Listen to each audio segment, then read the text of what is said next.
first briefing the extraterrestrial presence in the world today.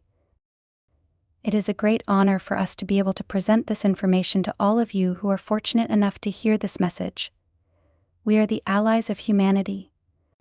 This transmission is being made possible by the presence of the unseen ones, the spiritual counselors who oversee the development of intelligent life, both within your world and throughout the greater community of worlds. We represent a small group who are observing the events of your world. We come from the greater community. We do not interfere in human affairs. We have no establishment here.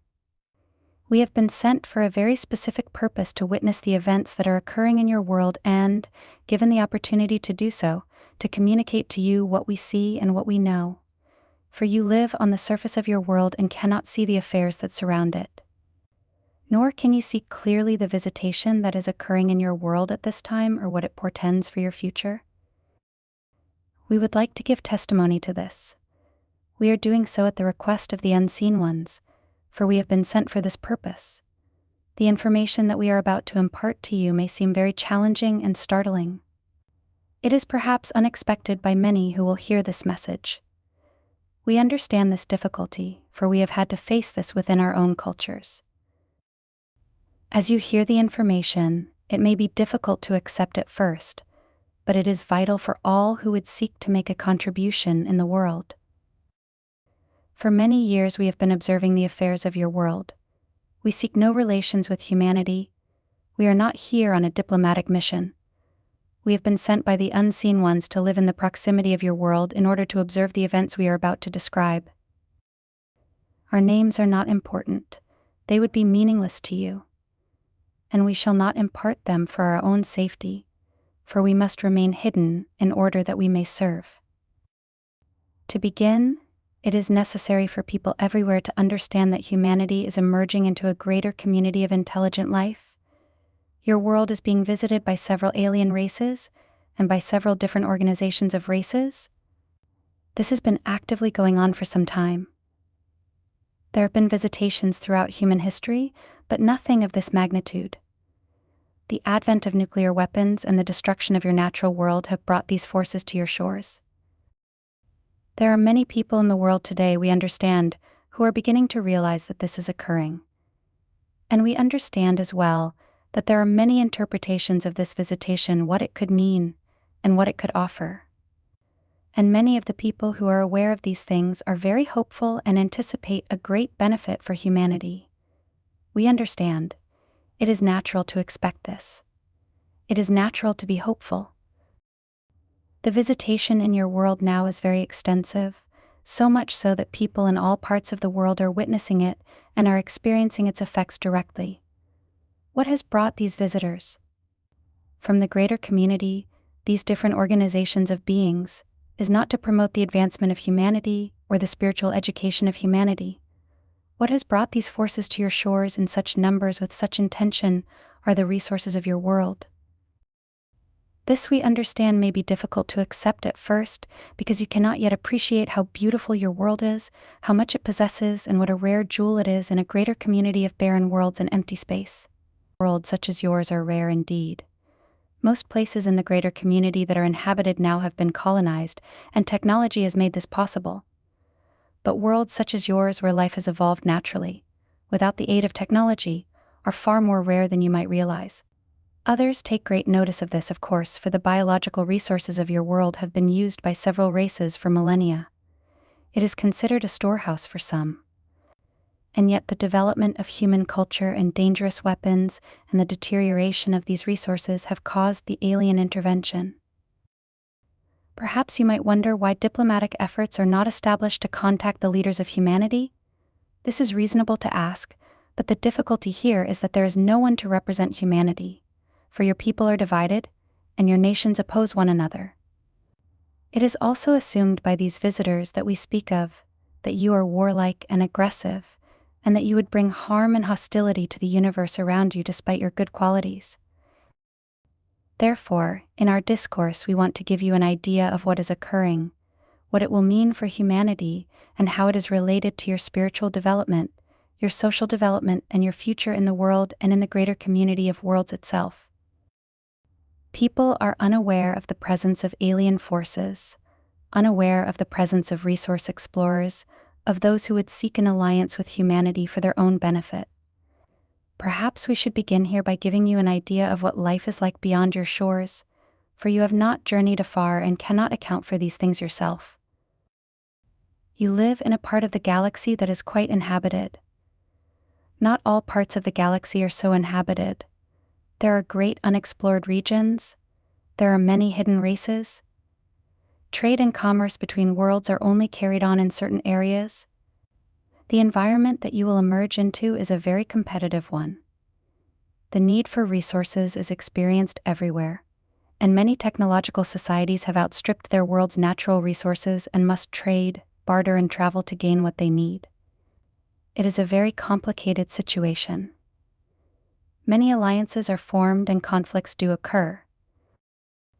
Perhaps at this point it is necessary to realize that the greater community into which you are emerging is a difficult environment and a challenging one, and yet it brings great opportunity and great possibilities for humanity. However, for these possibilities and these advantages to be realized, humanity must prepare and come to learn what life in the universe is like. And it must come to understand what spirituality means within a greater community of intelligent life. We understand from our own history that this is the greatest threshold that any world will ever face. It is not something, however, that you can plan for yourself. It is not something that you can design for your own future. For the very forces that would bring the greater community reality here are already present in the world. Circumstances have brought them here. They are here. Perhaps this gives you an idea of what life is like beyond your borders. We do not want to create an idea that is fearful, but it is necessary for your own well-being and for your future that you have an honest appraisal and can come to see these things clearly. The need to prepare for life in the greater community, we feel, is the greatest need there is in your world today. And yet, from our observation, people are preoccupied with their own affairs and their own problems in their daily lives, unaware of the greater forces that will change their destiny and affect their future. The forces and groups who are here today represent several different alliances. These different alliances are not united with each other in their efforts. Each alliance represents several different racial groups who are collaborating for the purpose of gaining access to your world's resources and maintaining this access. These different alliances are, in essence, competing with each other, though they are not at war with one another. They see your world as a great prize, something they want to have for themselves. This creates a very great challenge for your people. For the forces who are visiting you not only have advanced technology, but also strong social cohesion and are able to influence thought in the mental environment. You see, in the greater community, technology is easily acquired, and so the great advantage between competing societies is the ability to influence thought. This is taken on very sophisticated demonstrations. It represents a set of skills that humanity is only beginning to discover.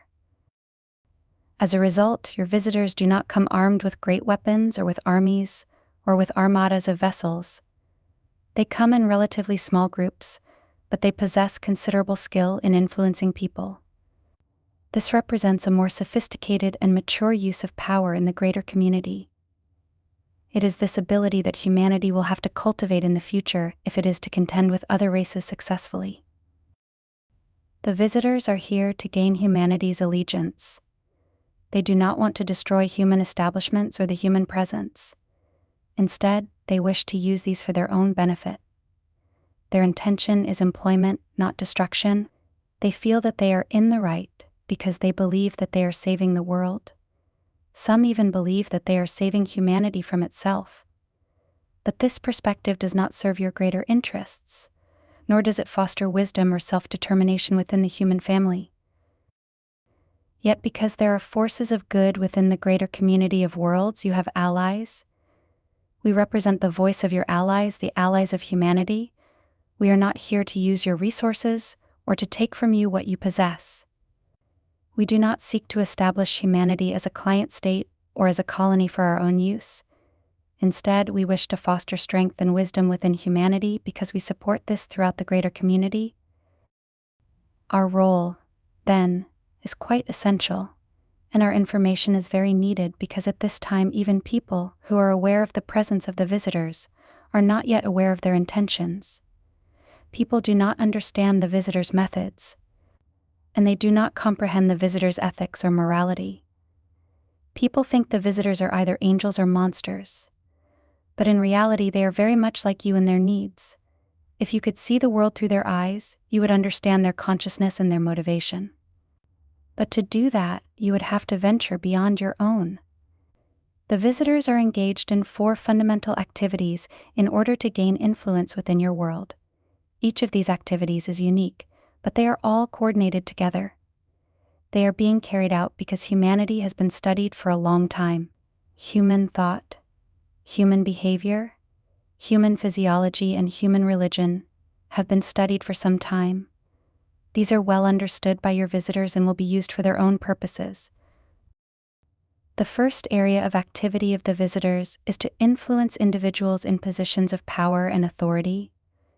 Because the visitors do not want to destroy anything in the world or harm the world's resources, they seek to gain influence over those whom they perceive to be in positions of power, within government and religion primarily. They seek contact, but only with certain individuals. They have the power to make this contact, and they have the power of persuasion. Not all whom they contact will be persuaded, but many will be. The promise of greater power, greater technology, and world domination will intrigue and incite many individuals. And it is these individuals with whom the visitors will seek to establish a liaison. There are very few people in the governments of the world who are being so affected, but their numbers are growing. The visitors understand the hierarchy of power because they themselves live by it, following their own chain of command, you might say. They are highly organized and very focused in their endeavors, and the idea of having cultures full of free-thinking individuals is largely foreign to them. They do not comprehend or understand individual freedom. They are like many technologically advanced societies in the greater community who function both within their respective worlds and in their establishments across vast reaches of space, utilizing a very well-established and rigid form of government and organization. They believe that humanity is chaotic and unruly, and they feel they are bringing order to a situation that they cannot themselves comprehend. Individual freedom is unknown to them, and they do not see its value. As a result, what they seek to establish in the world will not honor this freedom. Therefore, their first area of endeavor is to establish a liaison with individuals in positions of power and influence in order to gain their allegiance and to persuade them of the beneficial aspects of relationship and shared purpose. The second avenue of activity, which is perhaps the most difficult to consider from your perspective, is the manipulation of religious values and impulses. The visitors understand that humanity's greatest abilities also represent its greatest vulnerability. People's longing for individual redemption represents one of the greatest assets the human family has to offer, even to the greater community, but it is also your weakness. And it is these impulses and these values that will be used. Several groups of the visitors wish to establish themselves as spiritual agents because they know how to speak in the mental environment. They can communicate to people directly, and unfortunately, because there are very few people in the world who can discern the difference between a spiritual voice and the visitor's voice, the situation becomes very difficult. Therefore, the second area of activity is to gain people's allegiance through their religious and spiritual motivations. Actually, this can be done quite easily because humanity is not yet strong or developed in the mental environment. It is difficult for people to discern where these impulses are coming from. Many people want to give themselves to anything they think has a greater voice and a greater voice and a greater power. Your visitors can project images of your saints, of your teachers, of angels, images that are held dear and sacred within your world. They have cultivated this ability through many, many centuries of attempting to influence each other, and by learning the ways of persuasion that are practiced in many places in the greater community. They consider you primitive, and so they feel they can exert this influence and use these methods upon you. Here there is an attempt to contact those individuals who are considered sensitive, receptive, and naturally given to be cooperative. Many people will be selected, but a few will be chosen based upon these particular qualities. Your visitors will seek to gain allegiance with these individuals, to gain their trust and to gain their devotion, telling the recipients that the visitors are here to uplift humanity spiritually, to give humanity new hope, new blessings and new power, indeed promising the things that people want so dearly but have not yet found themselves. Perhaps you may wonder, how can such a thing occur? But we can assure you that it is not difficult once you learn these skills and abilities. The effort here is to pacify and to re-educate people through spiritual persuasion. This pacification program is used differently with different religious groups depending upon their ideals and their temperament. It is always aimed at receptive individuals. Here it is hoped that people will lose their sense of discernment and will become wholly trusting of the greater power that they feel is being given to them by the visitors. Once this allegiance is established, it becomes increasingly difficult for people to discern what they know within themselves from what is being told to them. It is a very subtle but very pervasive form of persuasion and manipulation. We shall speak more on this as we proceed. Let us now mention the third area of activity, which is to establish the visitor's presence in the world and to have people become used to this presence. They want humanity to become acclimated to this very great change that is occurring in your midst, to have you become acclimated to the visitor's physical presence and to their effect on your own mental environment. To serve this purpose, they will create establishments here, though not in view. These establishments will be hidden, but they will be very powerful in casting an influence on human populations that are near them. The visitors will take great care and time to make sure that these establishments are effective and that enough people are in allegiance to them. It is these people who will guard and preserve the visitor's presence. This is exactly what is occurring in your world at this time. It represents a great challenge and unfortunately a great risk. This very same thing that we are describing has happened so many times in so many places in the greater community. And emerging races such as your own are always the most vulnerable. Some emerging races are able to establish their own awareness, ability, and cooperation to the extent that they can offset outside influences such as these and establish a presence and a position in the greater community. Yet many races, before they even attain this freedom, fall under the control and influence of foreign powers.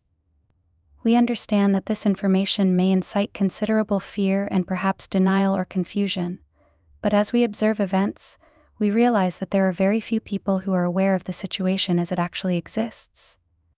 Even those people who are becoming aware of the presence of alien forces are not in a position and do not have the vantage point from which they can see the situation clearly. And being ever hopeful and optimistic, they seek to give this great phenomenon as much positive meaning as they can. However, the greater community is a competitive environment, a difficult environment. Those who engage in space travel do not necessarily represent the spiritually advanced, for those who are spiritually advanced seek insulation from the greater community. They do not seek commerce, they do not seek to influence other races, or to engage in the very complex array of relationships that are established for mutual trade and benefit. Instead, the spiritually advanced seek to remain hidden. This is a very different understanding, perhaps, but a necessary one for you to come to comprehend the great predicament that humanity is facing. Yet this predicament holds great possibilities. We would like to speak about these now. Despite the gravity of the situation that we are describing, we do not feel that these circumstances are a tragedy for humanity. Indeed, if these circumstances can be recognized and understood, and if the preparation for the greater community, which now exists in the world, can be utilized, studied, and applied, then people everywhere of good conscience will have the ability to learn greater community knowledge and wisdom. Thus, people everywhere will be able to find the basis for cooperation so that the human family can finally establish a unity that has never been established here before. For it will take the overshadowing of the greater community to unite humanity. And this overshadowing is occurring now. It is your evolution to emerge into a greater community of intelligent life. It will happen whether you are prepared or not. It must occur. Preparation then becomes the key. Understanding and clarity, these are the things that are necessary and needed in your world at this time. People everywhere have great spiritual gifts that can enable them to see and to know clearly. These gifts are needed now. They need to be recognized, employed, and shared freely. It is not merely up to a great teacher or a great saint in your world to do this. It must be cultivated by many more people now. For the situation brings with it necessity, and if necessity can be embraced, it brings with it great opportunity. However, the requirements to learn about the greater community and to begin to experience greater community spirituality are tremendous. Never before have human beings had to learn such things in such a short period of time. Indeed, such things have rarely been learned ever by anyone in your world before. But now the need has changed. The circumstances are different. Now there are new influences in your midst, influences that you can feel and that you can know. The visitors seek to disable people from having this vision and this knowledge within themselves, for your visitors do not have it within themselves. They do not see its value. They do not understand its reality. In this, humanity as a whole is more advanced than they are. But this is only a potential which must now be cultivated. The alien presence in the world is growing. It is growing every day, every year. Many more people are falling under its persuasion, losing their ability to know, becoming confused and distracted, believing in things that can only weaken them and make them impotent in the face of those who would seek to use them for their own purposes. Humanity is an emerging race. It is vulnerable. It is facing a set of circumstances and influences now which it has never had to face before. You have only evolved to compete with each other. You have never had to compete with other forms of intelligent life. Yet it is this competition that will strengthen you and will call forth your greatest attributes, if the situation can be clearly seen and understood. It is the role of the unseen ones to foster this strength. The unseen ones, whom you would rightly call angels, do not only speak to the human heart but to hearts everywhere who are able to listen and who have gained the freedom to listen. We come, then, with a difficult message, but a message of promise and hope. Perhaps it is not the message that people want to hear. It is certainly not the message that the visitors would promote. It is a message that can be shared from person to person, and it will be shared because it is natural to do so. Yet the visitors and those who have come under their persuasion will oppose such an awareness. They do not want to see an independent humanity. That is not their purpose. They do not even believe it is beneficial. Therefore, it is our sincere desire that these ideas be considered without trepidation, but with a serious mind and a deep concern that are well justified here. There are many people in the world today, we understand, who feel that a great change is coming for humanity. The unseen ones have told us these things. Many causes are attributed to this sense of change, and many outcomes are predicted. Yet unless you can begin to comprehend the reality that humanity is emerging into a greater community of intelligent life, you do not yet have the right context for understanding the destiny of humanity or the great change that is occurring in the world. From our perspective, people are born into their time to serve that time. This is a teaching in greater community spirituality, a teaching of which we are students as well. It teaches freedom and the power of shared purpose. It grants authority to the individual, and to the individual who can join with others' ideas which are rarely accepted or adopted in the greater community, for the greater community is not the heavenly state. It is a physical reality with the rigors of survival and all that that entails. All beings within this reality must contend with these needs and issues, and in this your visitors are more like you than you realize. They are not incomprehensible. They would seek to be incomprehensible, but they can be understood. You have the power to do this, but you must see with clear eyes. You must see with a greater vision and know with a greater intelligence, which you have the possibility to cultivate within yourselves. It is necessary for us now to speak more regarding the second area of influence and persuasion, because this has great importance, and it is our sincere desire that you will understand these things and consider them for yourself. The religions of the world hold the key to human dedication and human allegiance, more than governments, more than any other institution. This speaks well for humanity, because religions such as these are often hard to find in the greater community. Your world is rich in this respect, but your strength is also where you are weak and vulnerable. Many people want to be divinely guided and appointed, to give over the reins of their own lives and to have a greater spiritual power direct them, counsel them, and preserve them. This is a genuine desire, but within a greater community context, considerable wisdom must be cultivated in order for this desire to be fulfilled. It is very sad for us to see how people will give their authority away so easily, something they have never even fully had, they will give away willingly to those who are unknown to them. This message is destined to reach people who have a greater spiritual affinity. Therefore, it is necessary that we elaborate on this subject. We advocate a spirituality that is taught in the greater community, not the spirituality that is governed by nations, governments, or political alliances, but a natural spirituality, the ability to know, to see, and to act. And yet, this is not emphasized by your visitors. They seek to have people believe that the visitors are their family, that the visitors are their home, that the visitors are their brothers and sisters, their mothers and fathers. Many people want to believe, and so they believe. People want to give over their personal authority, and so it is given over. People want to see friends and salvation in the visitors, and so this is what they are shown. It will take great sobriety and objectivity in order to see through these deceptions and these difficulties. It will be necessary for people to do this if humanity is to successfully emerge into the greater community and maintain its freedom and its self-determination in an environment of greater influences and greater forces. In this, your world could be overtaken without firing a shot, for violence is considered primitive and crude and is rarely employed in matters such as this. Perhaps you may ask, does this mean that there is an invasion of our world? We must say that the answer to this is yes, an invasion of the most subtle kind. If you can entertain these thoughts and consider them seriously, you will be able to see these things for yourself. The evidence of this invasion is everywhere.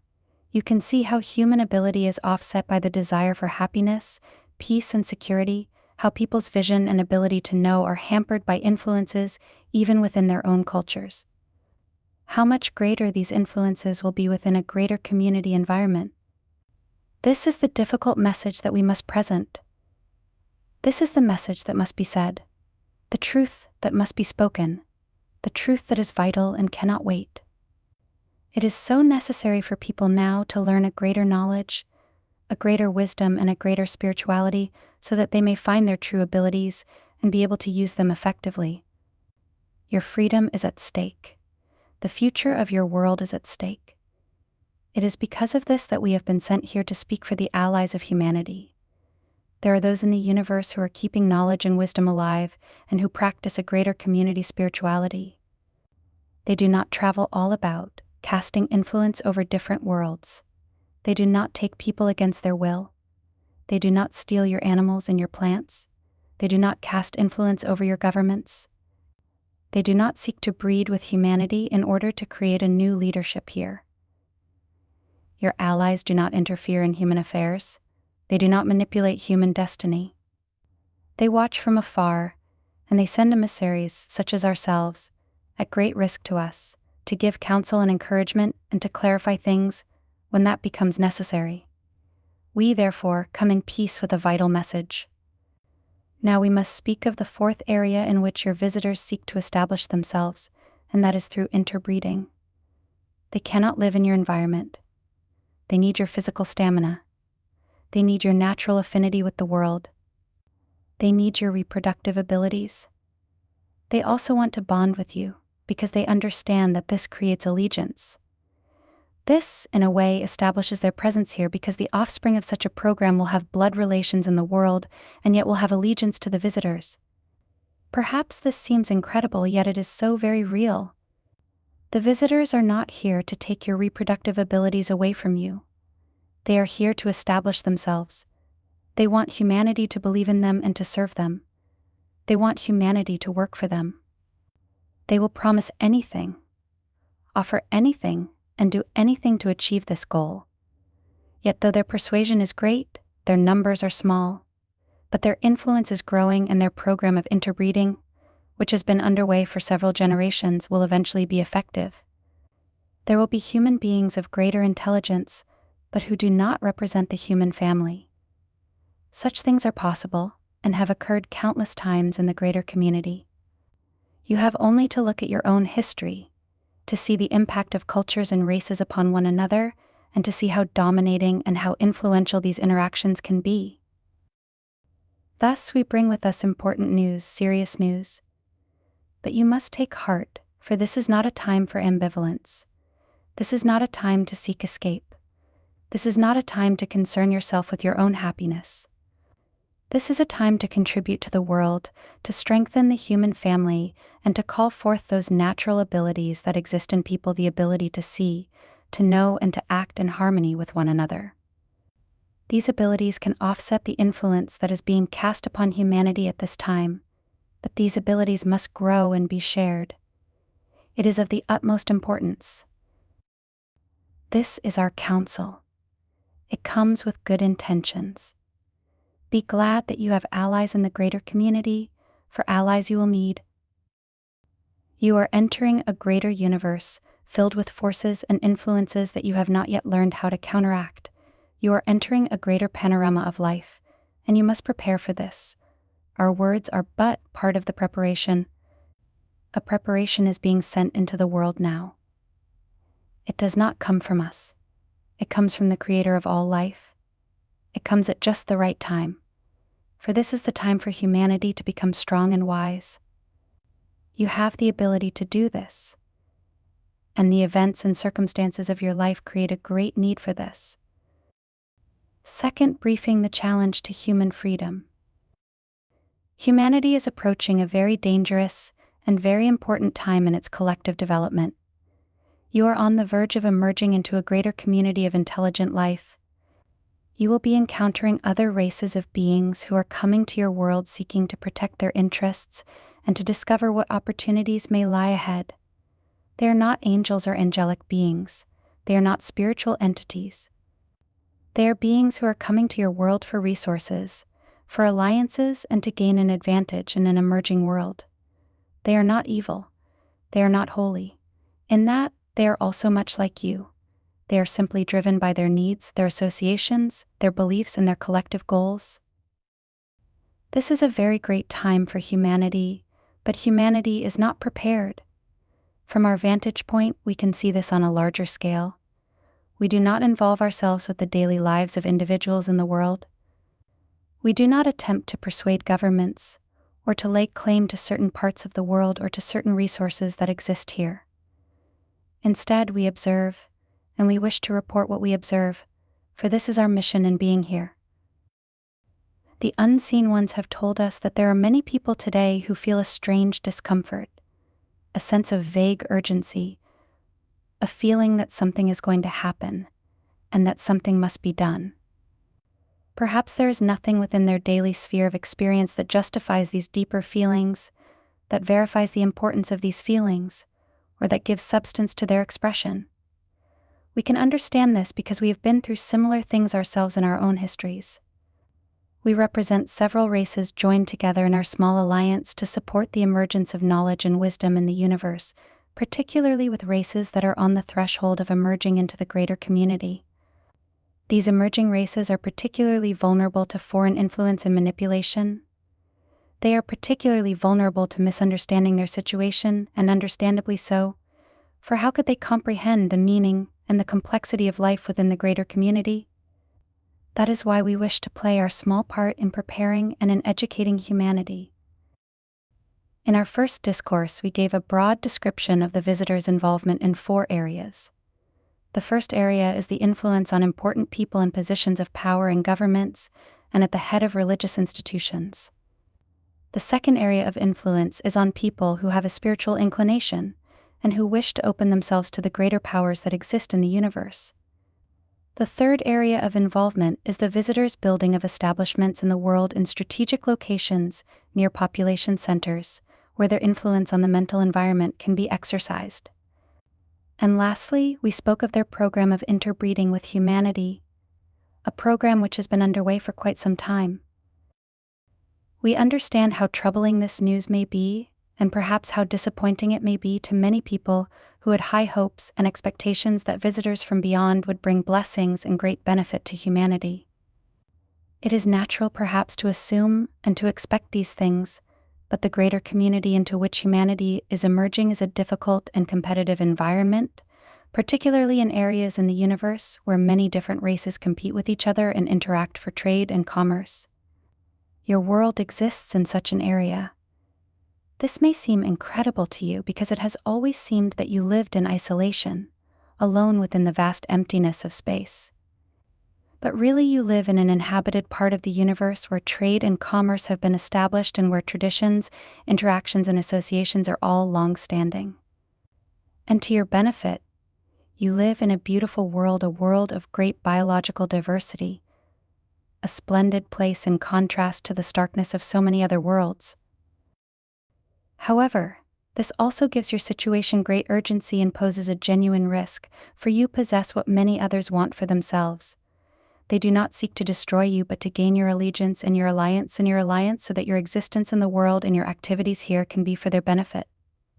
You are emerging into a mature and complicated set of circumstances. Here you cannot be like little children and believe and hope for the blessings of all whom you may encounter. You must become wise and discerning, as we through our difficult histories have had to become wise and discerning. Now humanity will have to learn about the ways of the greater community, about the intricacies of interaction between races, about the complexities of trade, and about the subtle manipulations of associations and alliances that are established between worlds. It is a difficult but important time for humanity, a time of great promise if true preparation can be undertaken. In this, our second discourse, we would like to speak in greater detail about the intervention into human affairs by various groups of visitors, what this may mean for you, and what this will require. We come not to incite fear but to provoke a sense of responsibility, to engender a greater awareness, and to encourage preparation for the life that you are entering into. A greater life, but a life with greater problems and challenges as well. We have been sent here through the spiritual power and presence of the unseen ones. Perhaps you will think of them in a friendly way as angels, but in the greater community their role is greater and their involvement and their alliances are deep and penetrating. Their spiritual power is here to bless sentient beings in all worlds and in all places, and to promote the development of the deeper knowledge and wisdom that will make possible the peaceful emergence of relations, both between worlds and within worlds. We are here on their behalf. They have asked us to come. And they have given us much of the information that we have, information that we could not collect ourselves. From them we have learned a great deal about your nature. We have learned a great deal about your abilities, your strengths, your weaknesses, and your great vulnerability.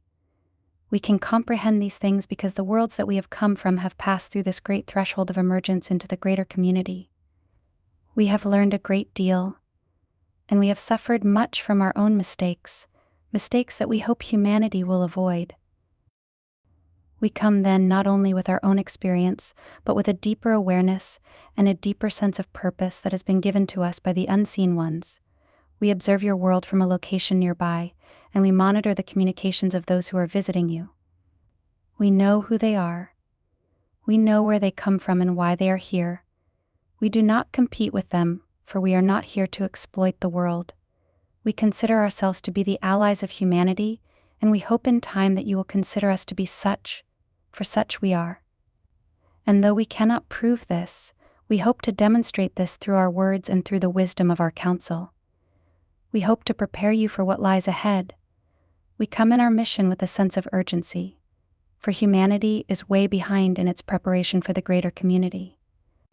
Many earlier attempts decades ago to make contact with human beings and to prepare human beings for their future proved to be unsuccessful. Only a few people could be reached, and as we have been told, many of these contacts were misconstrued and were used by others for different purposes. Therefore, we have been sent in the place of those who came before us to offer help to humanity. We work together in our united cause. We do not represent a great military power but more a secret and holy alliance. We do not want to see the kind of affairs that exist in the greater community perpetrated here within your world. We do not want to see humanity become a client state of a greater network of powers. We do not want to see humanity lose its freedom and its self-determination. These are real risks. Because of this, we encourage you to consider our words deeply, without fear, if that is possible, and with the kind of conviction and determination that we know resides in all human hearts. Today and tomorrow and the day after, great activity is underway and will be underway to establish a network of influence over the human race by those who are visiting the world for their own purposes. They feel that they are coming here to save the world from humanity. Some even believe they are here to save humanity from itself.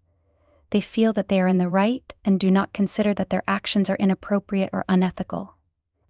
According to their ethics, they are doing what is considered to be reasonable and important. However, for all freedom-loving beings, such an approach cannot be justified. We observe the visitors' activities, which are growing. Every year there are more of them here. They are coming from afar. They are bringing supplies. They are deepening their engagement and involvement.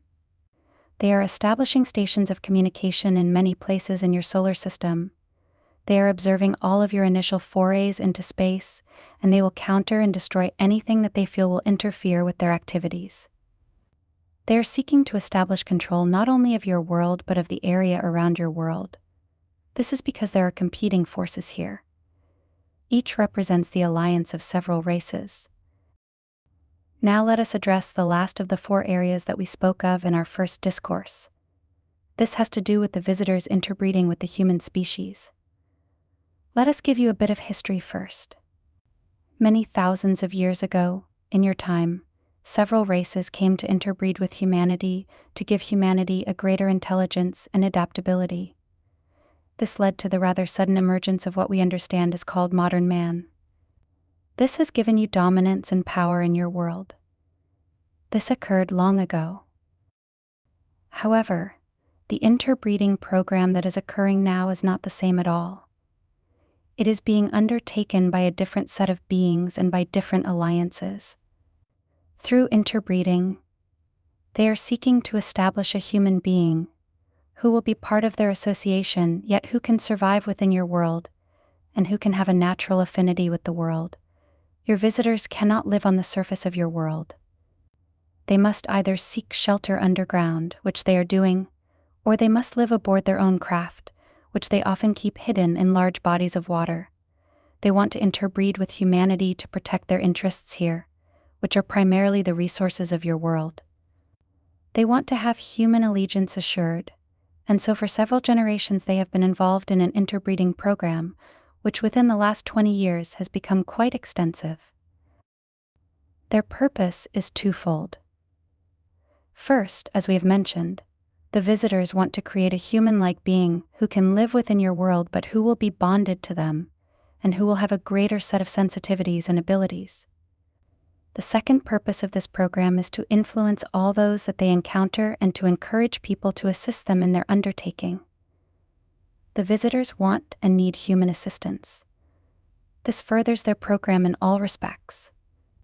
They consider you valuable. However, they do not consider you to be their peers or their equals. Useful, that is how you are perceived. So, in all whom they will encounter, in all whom they will take, the visitors will seek to engender this sense of their superiority, their value and the worth and the significance of their endeavors in the world. The visitors will tell all whom they contact that they are here for the good, and they will assure those that they have captured that they need not fear. And with those who seem particularly receptive, they will attempt to establish alliances, a shared sense of purpose, even a shared sense of identity and family, of heritage and destiny. In their program, the visitors have studied human physiology and psychology very extensively, and they will take advantage of what people want, particularly those things that people want but have not been able to gain for themselves, such as peace and order, beauty and tranquility. These will be offered, and some people will believe. Others will simply be used as is needed. Here it is necessary to understand that the visitors believe that this is entirely appropriate in order to preserve the world. They feel that they are doing humanity a great service, and so they are wholehearted in their persuasions. Unfortunately, this demonstrates a great truth about the greater community, that true wisdom and true knowledge are as rare in the universe as they must seem within your world. It is natural for you to hope and to expect that other races have outgrown deviousness, selfish pursuits, competition, and conflict. But alas, this is not the case. Greater technology does not raise the mental and spiritual strength of individuals. Today there are many people who are being taken against their will repeatedly, because humanity is very superstitious and seeks to deny things that it cannot understand. This unfortunate activity is being carried on with considerable success. Even now, there are hybrid individuals, part human, part alien, walking in your world. There are not many of them, but their numbers will grow in the future. Perhaps you will meet one someday. They will look the same as you but be different. You will think they are human beings, but something essential will seem to be missing in them. Something that is valued within your world. It is possible to be able to discern and to identify these individuals, but in order to do so, you would have to become skilled in the mental environment and learn what knowledge and wisdom mean in the greater community. We feel that learning this is of the utmost importance, for we see all that is happening in your world from our vantage point, and the unseen ones counsel us regarding things we cannot see or have access to. We understand these events, for they have happened countless times in the greater community, as influence and persuasion are cast upon races that are either too weak or too vulnerable to respond effectively. We hope and we trust that none of you who may hear this message will think that these intrusions into human life are beneficial. Those who are being affected will be influenced to think that these encounters are beneficial, both for themselves and for the world. People's spiritual aspirations, their desire for peace and harmony, family and inclusion will all be addressed by the visitors. These things that represent something so special about the human family are, without wisdom and preparation, a sign of your great vulnerability. Only those individuals who are strong with knowledge and wisdom could see the deception behind these persuasions. Only they are in a position to see the deception that is being perpetrated upon the human family. Only they can protect their minds against the influence that is being cast in the mental environment in so many places in the world today. Only they will see and know. Our words will not be enough. Men and women must learn to see and to know. We can only encourage this. Our coming here to your world has occurred in accordance with the presentation of the teaching in greater community spirituality, for the preparation is here now, and that is why we can be a source of encouragement. If the preparation were not here, we would know that our admonitions and our encouragement would not be adequate and would not be successful. The Creator and the unseen ones want to prepare humanity for the greater community. In fact, this is the most important need of humanity at this time. Therefore, we encourage you not to believe that the taking of human beings and their children and their families has any benefit for humanity at all. We must emphasize this. Your freedom is precious. Your individual freedom and your freedom as a race are precious. It has taken us so long to regain our freedom. We do not want to see you lose yours. The interbreeding program that is occurring in the world will continue. The only way that it can be stopped is by people gaining this greater awareness and sense of inner authority. Only this will bring these intrusions to an end. Only this will uncover the deception behind them. It is hard for us to imagine how awful this must be for your people, for those men and women, for those little ones who are undergoing this treatment, this re-education, this pacification. To our values, this seems abhorrent. And yet we know that these things occur in the greater community and have occurred since before memory. Perhaps our words will generate more and more questions. This is healthy and this is natural, but we cannot answer all of your questions. You must find the means to gain the answers for yourselves. But you cannot do this without a preparation, and you cannot do this without an orientation. At this time, humanity as a whole, we understand, cannot differentiate between a greater community demonstration and a spiritual manifestation. This is truly a difficult situation because your visitors can project images. They can speak to people through the mental environment, and their voices can be received and expressed through people. They can cast this kind of influence because humanity does not yet have this kind of skill or discernment. Humanity is not united. It is broken apart. It is in contention with itself. This makes you extremely vulnerable to outside interference and manipulation. It is understood by your visitors that your spiritual desires and inclinations make you particularly vulnerable and particularly good subjects for their use. How difficult it is to gain true objectivity regarding these things. Even where we have come from, it has been a great challenge. But for those who wish to remain free and to exercise self-determination in the greater community, they must develop these skills, and they must preserve their own resources in order to avoid being required to seek them from others.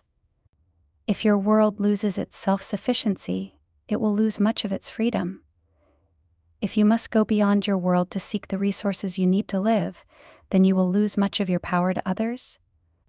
Because the resources of your world are rapidly diminishing. This is a grave concern for those of us who watch from afar.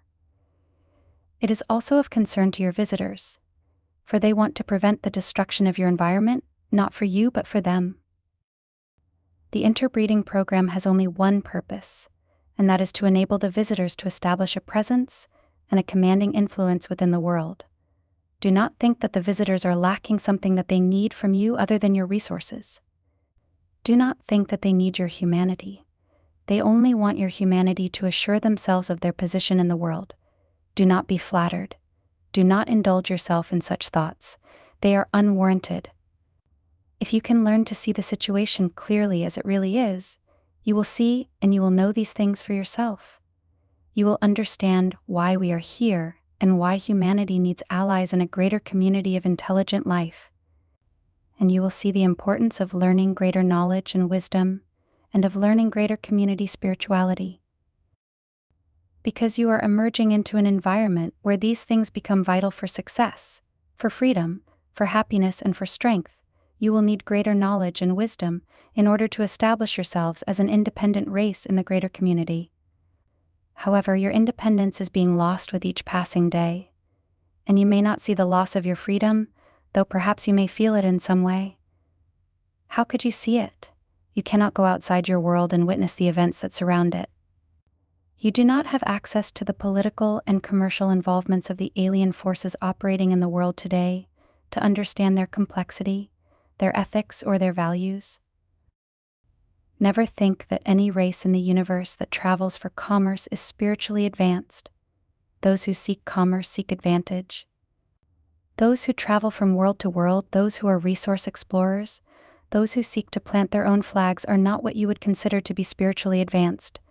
We do not consider them to be spiritually advanced. There is worldly power, and there is spiritual power. You can understand the difference between these things, and now it is necessary to see this difference within a larger environment. We come, then, with a sense of commitment and strong encouragement for you to maintain your freedom, to become strong and discerning and not to give in to persuasions or promises of peace, power, and inclusion from those you do not know. And do not let yourself be comforted into thinking that all will turn out well for humanity, or even for you personally, for this is not wisdom. For the wise in any place must learn to see the reality of life around them and learn to negotiate this life in a beneficial way. Therefore, receive our encouragement. We shall speak again concerning these matters and illustrate the importance of gaining discernment and discretion.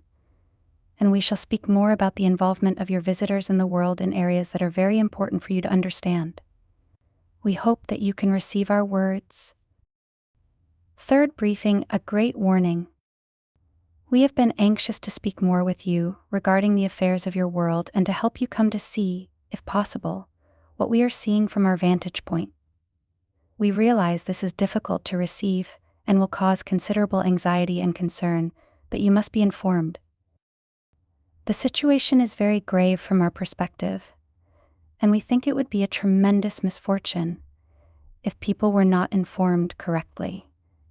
There is so much deception in the world that you live in, and in many other worlds as well, that the truth though apparent and obvious, goes unrecognized, and its signs and messages go undetected.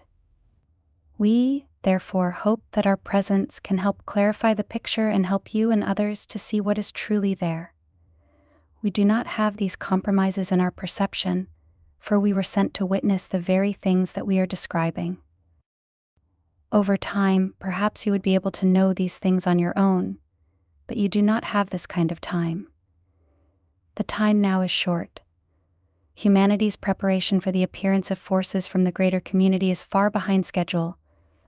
Many important people have not responded, and the intrusion into the world has accelerated at a far greater pace than was originally thought to be possible. We come with little time to spare, and yet we come with encouragement for you to share this information. As we have indicated in our previous messages, the world is being infiltrated and the mental environment is being conditioned and prepared. The intention is not to eradicate human beings but to employ them, to have them become workers for a greater collective. The institutions of the world and most certainly the natural environment are valued, and it is the preference of the visitors that these be preserved for their use. They cannot live here, and so to gain your allegiance, they are employing many of the techniques that we have described. We will continue in our description to clarify these things. Our arrival here has been thwarted by several factors, not the least of which is a lack of readiness of those whom we must reach directly. Our speaker, the author of this book, is the only one with whom we have been able to establish a firm contact, so we must give our speaker the fundamental information. From the perspective of your visitors, as we have learned, the United States is considered the world leader, and so the greatest amount of emphasis will be placed here. But other major nations as well will be contacted, for they are recognized to hold power, and power is understood by the visitors, for they follow the dictates of power without question and to a much greater degree than is even apparent in your world.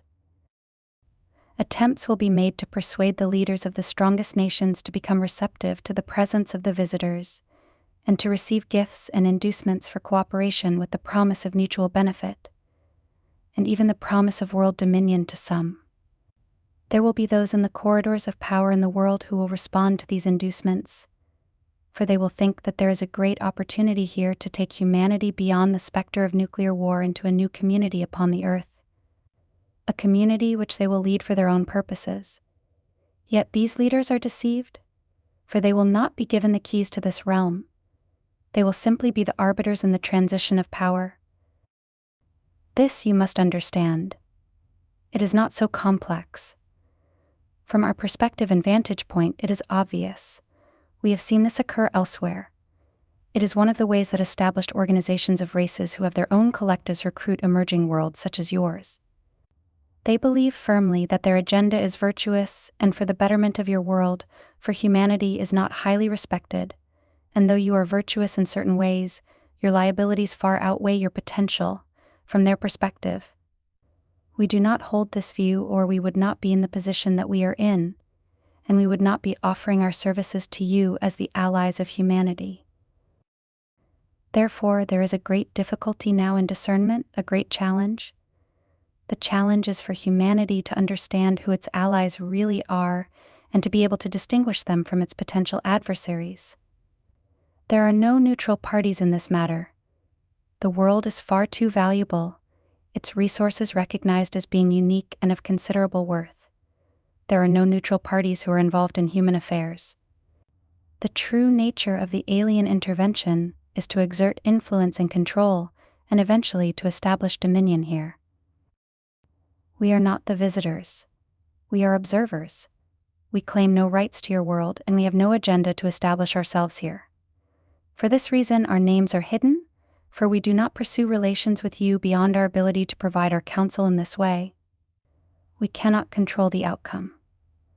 We can only advise you as to the choices and decisions that your people must make in light of these greater events. Humanity has great promise and has cultivated a rich spiritual heritage, but it is without education regarding the greater community into which it is emerging.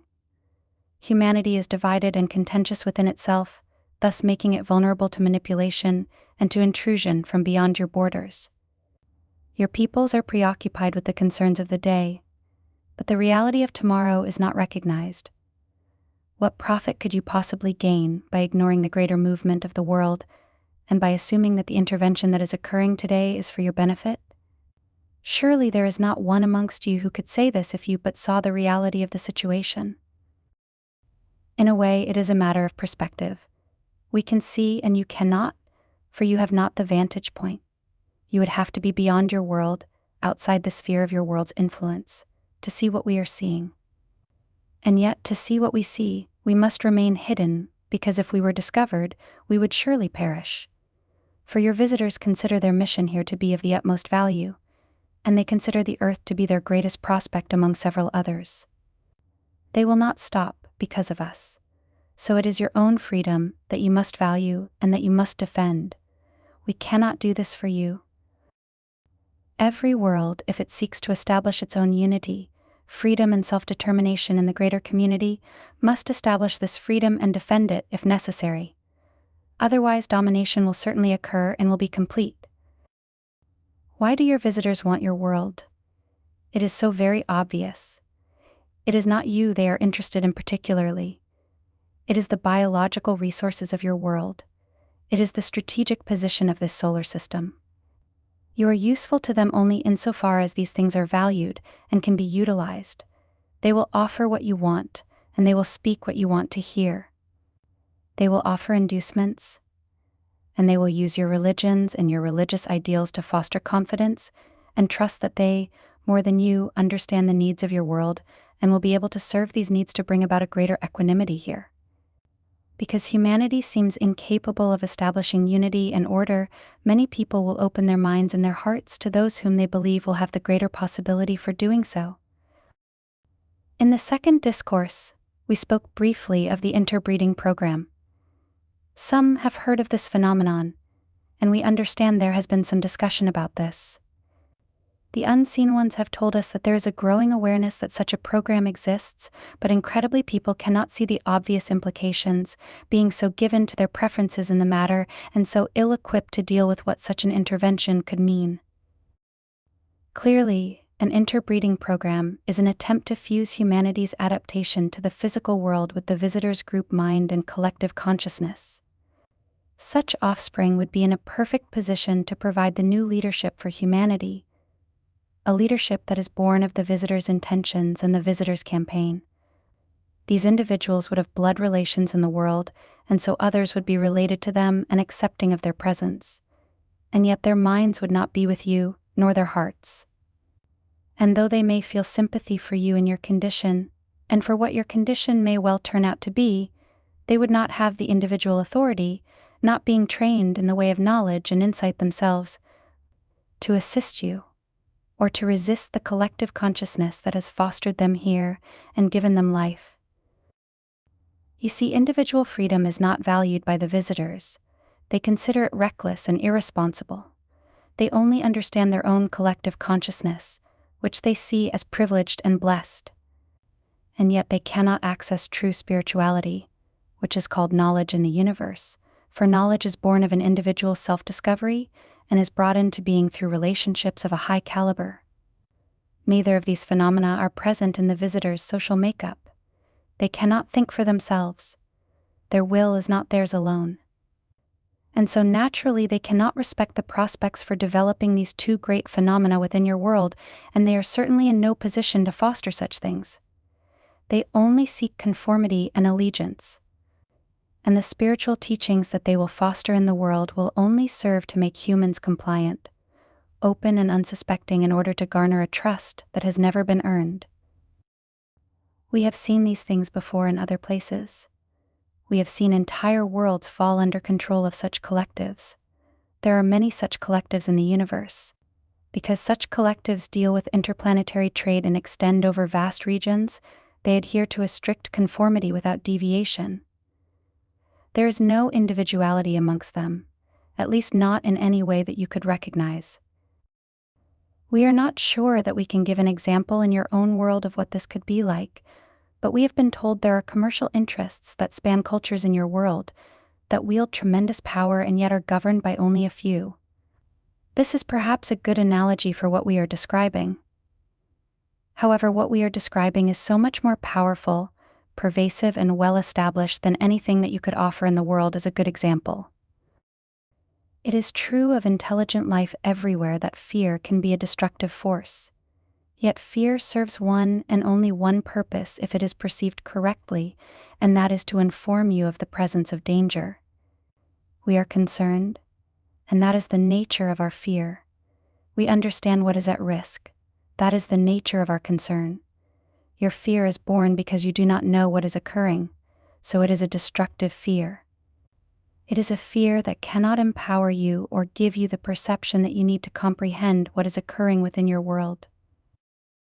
If you can become informed, then fear is transformed into concern, and concern is transformed into constructive action. We know of no other way to describe this. The interbreeding program is becoming very successful. Already there are those walking your earth who are born of the visitor's consciousness and collective endeavor.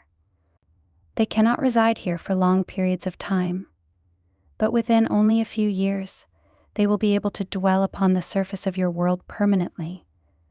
Such will be the perfection of their genetic engineering that they will seem only slightly different from you, more in their manner and in their presence than in their physical appearance, to such a point that they will likely go unnoticed and unrecognized. However, they will have greater mental faculties, and this will give them an advantage that you could not match unless you were trained in the ways of insight. Such is the greater reality into which humanity is emerging, a universe filled with wonders and horrors, a universe of influence, a universe of competition, yet also a universe filled with grace, much like your own world but infinitely greater. The heaven that you seek is not here. However, the forces that you must contend with are. This is the greatest threshold that your race will ever face. Each of us in our group has faced this in our own respective worlds, and there has been a great deal of failure, with only some success. Races of beings who can maintain their freedom and insulation must become strong and united, and will likely withdraw from greater community interactions to a very great degree in order to protect that freedom. If you think of these things, perhaps you will see corollaries in your own world. The unseen ones have told us a great deal regarding your spiritual development and its great promise, but they have also counseled us that your spiritual predispositions and ideals are being greatly manipulated at this time. There are entire teachings being introduced into the world now that teach human acquiescence and the suspension of critical abilities and value only that which is pleasurable and comfortable. These teachings are given to disable people's ability to access knowledge within themselves until people reach a point where they feel they are completely dependent upon greater forces that they cannot identify. At that point, they will follow whatever is given them to do, and even if they sense something is wrong, they will no longer have the power to resist. Humanity has lived in isolation for a long time. Perhaps it is believed that such an intervention cannot possibly take place, and that each person has proprietary rights over his or her own consciousness and mind. But these are only assumptions. Yet we have been told that the wise in your world have learned to overcome these assumptions and have gained the strength to establish their own mental environment. We fear that our words may be too late and have too little impact, and that the one we chose to receive us has too little assistance and support to make this information available. He will encounter disbelief and ridicule, for he will not be believed, and what he will speak of will contradict what many assume to be true. Those who have fallen under alien persuasion, they in particular will oppose him, for they have no choice in the matter. Into this grave situation the Creator of all life has sent a preparation, a teaching of spiritual ability and discernment, power and accomplishment. We are students of such a teaching, as are many throughout the universe. This teaching is a form of divine intervention. It does not belong to any one world. It is not the property of any one race. It is not centered around any hero or heroine, any one individual. Such a preparation is now available. It will be needed. From our perspective, it is the only thing currently that can give humanity an opportunity to become wise and discerning regarding your new life in the greater community. As has occurred in your world in your own history, The first to reach the new lands are the explorers and the conquerors. They do not come for altruistic reasons. They come seeking power, resources, and dominion.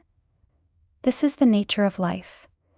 If humanity were well-versed in greater community affairs, you would resist any visitation to your world unless a mutual agreement had been established previously. You would know enough not to allow your world to be so vulnerable. At this time, there is more than one collective competing for advantage here. That places humanity in the middle of a very unusual and yet enlightening set of circumstances. That is why the messages of the visitors will often seem inconsistent. There has been conflict amongst them, yet they will negotiate with each other should mutual benefit be recognized. However, they are still in competition. To them, this is the frontier. To them, you are only valued as being useful. If you are no longer recognized as being useful, you will simply be discarded. Here there is a great challenge for the people of your world, and particularly for those who are in positions of power and responsibility, to recognize the difference between a spiritual presence and a visitation from the greater community. Yet how can you have the framework to make this distinction? Where can you learn such things? Who in your world is in the position to teach about the reality of the greater community? Only a teaching from beyond the world can prepare you for life beyond the world, and life beyond the world is now in your world, seeking to establish itself here, seeking to extend its influence, seeking to win the minds and hearts and souls of people everywhere. It is so simple, and yet so devastating. Therefore, our task in these messages is to bring a great warning, but the warning is not enough. There must be a recognition amongst your people. At least amongst enough people here, there must be an understanding of the reality that you are now facing. This is the greatest event in human history, the greatest threat to human freedom, and the greatest opportunity for human unity and cooperation. We recognize these great advantages and possibilities, but with each passing day their promise fades as more and more people are captured and their awareness is recultivated and reconstituted. As more and more people learn of the spiritual teachings that are being promoted by the visitors, and as more and more people become more acquiescent and less able to discern. We have come at the request of the unseen ones to serve in this capacity as observers. Should we be successful, we will remain in the proximity of your world only long enough to continue to give you this information. Beyond that, we will return to our own homes. Should we fail, and should the tide turn against humanity, and should the great darkness come over the world, the darkness of domination, then we will have to depart, our mission unfulfilled. Either way, we cannot stay with you, though should you show promise we shall stay until you are safeguarded, until you can provide for yourselves. Included in this is the requirement that you be self-sufficient. Should you become reliant upon trade with other races, this creates a very great risk of manipulation from beyond, for humanity is not yet strong enough to resist the power in the mental environment that can be exerted here and is being exerted here now. The visitors will try to create the impression that they are the allies of humanity. They will say they are here to save humanity from itself, that only they can offer the great hope that humanity cannot provide for itself, that only they can establish true order and harmony in the world. But this order and this harmony will be theirs, not yours, and the freedom that they promise will not be yours to enjoy. Fourth briefing: manipulation of religious traditions and beliefs. In order to understand the visitors' activities in the world today, we must present more information regarding their influence on world religious institutions and values, and on the fundamental spiritual impulses which are common to your nature, and which, in many ways, are common to intelligent life in many parts of the greater community. We should begin by saying that the activities that the visitors are conducting in the world at this time have been carried on many times before, in many different places with many different cultures in the greater community. Your visitors are not the originators of these activities, but merely use them at their own discretion, and have used them many times before. It is important for you to understand that skills in influence and manipulation have been developed to a very high degree of functionality in the greater community. As races become more adept and more capable technologically, they exert more subtle and more pervasive kinds of influence upon one another. Human beings have only evolved thus far to compete with each other, so you do not yet have this adaptive advantage. This in itself is one of the reasons why we are presenting this material to you. You are entering a whole new set of circumstances that require the cultivation of your inherent abilities as well as the learning of new skills. Though humanity represents a unique situation, emergence into the greater community has happened countless times before with other races. Therefore, what is being perpetrated upon you has been done before. It has been highly developed and is now being adapted to your life and to your situation with what we feel is relative ease. The pacification program that is being implemented by the visitors is making this possible, in part. The desire for peaceful relations and the desire to avoid war and conflict are admirable but can be, and indeed are being, used against you. Even your most noble impulses can be used for other purposes. You've seen this in your own history, in your own nature, and in your own societies. Peace can only be established upon a firm foundation of wisdom, cooperation, and true ability. Humanity has naturally been concerned with establishing peaceful relations amongst its own tribes and nations. Now, however, it has a greater set of problems and challenges. We view these as opportunities for your development, for it will only be the challenge of emerging into the greater community that will unite the world and give you the foundation for this unity to be genuine, strong, and effective.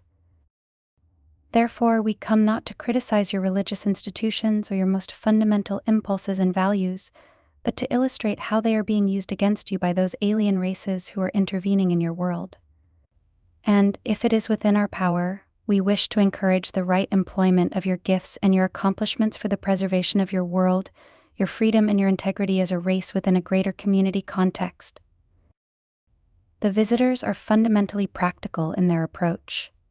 This is both a strength and a weakness. As we have observed them, both here and elsewhere, we see that it is difficult for them to deviate from their plans. They are not well adapted to change, nor can they deal with complexity very effectively. Therefore, they carry out their plan in an almost careless manner, for they feel that they are in the right and that they have the advantage. They do not believe that humanity will mount resistance against them, at least not resistance that will affect them greatly. And they feel that their secrets and their agenda are well preserved and are beyond human comprehension. In this light, our activity in presenting this material to you makes us their enemies, certainly in their sight. In our sight, however, we are merely attempting to counter their influence and to give you the understanding that you need and the perspective that you must rely upon to preserve your freedom as a race and to deal with the realities of the greater community. Due to the practical nature of their approach, they wish to accomplish their goals with the greatest efficiency possible. They wish to unite humanity, but only in accordance with their own participation and activities in the world. To them, human unity is a practical concern. They do not value diversity in cultures. They certainly do not value it within their own cultures. Therefore, they will attempt to eradicate it or minimize it, if possible, wherever they are exerting their influence. In our previous discourse, we talked about the visitors' influence on new forms of spirituality, on new ideas and new expressions of human divinity and human nature that are in your world at this time. In our discussion now, we would like to focus on the traditional values and institutions that your visitors seek to influence and are influencing today. Attempting to promote uniformity and conformity, the visitors will rely on those institutions and those values that they feel are the most stable and practical for their use. They are not interested in your ideas, and they are not interested in your values, except insofar as these things might further their agenda. Do not deceive yourself in thinking that they are drawn to your spirituality because they lack such things themselves. This would be a foolish and perhaps fatal mistake. Do not think that they are enamored with your life and with those things that you find to be intriguing. For only in rare cases will you be able to influence them in this way. All natural curiosity has been bred out of them, and very little remains. There is, in fact, very little of what you would call spirit, or what we would call varn or the way of insight. They are controlled and controlling and follow patterns of thinking and behavior that are firmly established and strictly reinforced. They might seem to empathize with your ideas, but it is only to gain your allegiance. In traditional religious institutions in your world, they will seek to utilize those values and those fundamental beliefs that can serve in the future to bring you into allegiance to them. Let us give you some examples, born both of our own observations and of the insight that the unseen ones have given us over time. Many in your world follow the Christian faith. We think this is admirable, though it is certainly not the only approach to the fundamental questions of spiritual identity and purpose in life. The visitors will utilize the fundamental idea of allegiance to a single leader in order to generate allegiance to their cause. Within the context of this religion, the identification with Jesus the Christ will be greatly utilized. The hope and the promise of his return to the world offers your visitors a perfect opportunity, particularly at this turning point in the millennium. It is our understanding that the true Jesus will not return to the world, for he is working in concert with the unseen ones and serves humanity and other races as well. The one who will come claiming his name will come from the greater community. He will be one who is born and bred for this purpose by the collectives that are in the world today. He will appear human and will have significant abilities compared to what you can accomplish at this moment. He will seem completely altruistic. He will be able to perform acts that will engender either fear or great reverence. He will be able to project images of angels, demons, or whatever his superiors wish to expose you to. He will seem to have spiritual powers, yet he will come from the greater community, and he will be part of the collective, and he will engender allegiance to follow him. Eventually, for those who cannot follow him, he will encourage their alienation or their destruction. The visitors do not care how many of your people are destroyed so long as they have a primary allegiance amongst the majority. Therefore, the visitors will focus on those fundamental ideas that give them this authority and influence. A second coming, then, is being prepared by your visitors. The evidence of this, we understand, is already in the world. People do not realize the presence of the visitors or the nature of reality in the greater community, and so they will naturally accept their prior beliefs without question, feeling that the time has come for the great return of their Savior and their teacher. But he who will not come from the heavenly host. He will not represent knowledge or the unseen ones, and he will not represent the Creator or the Creator's will. We have seen this plan in formulation in the world. We have also seen similar plans carried out in other worlds. In other religious traditions, uniformity will be encouraged by the visitors, what you might call a fundamental kind of religion based upon the past, based upon allegiance to authority, and based upon conformity to the institution. This serves the visitors. They are not interested in the ideology and values of your religious traditions, only in their usefulness. The more that people can think alike, act alike, and respond in predictable ways, the more useful they are to the collectives. This conformity is being promoted in many different traditions. The intent here is not to make them all the same, but to have them be simple within themselves. In one part of the world, one particular religious ideology will prevail. In a different part of the world, a different religious ideology will prevail.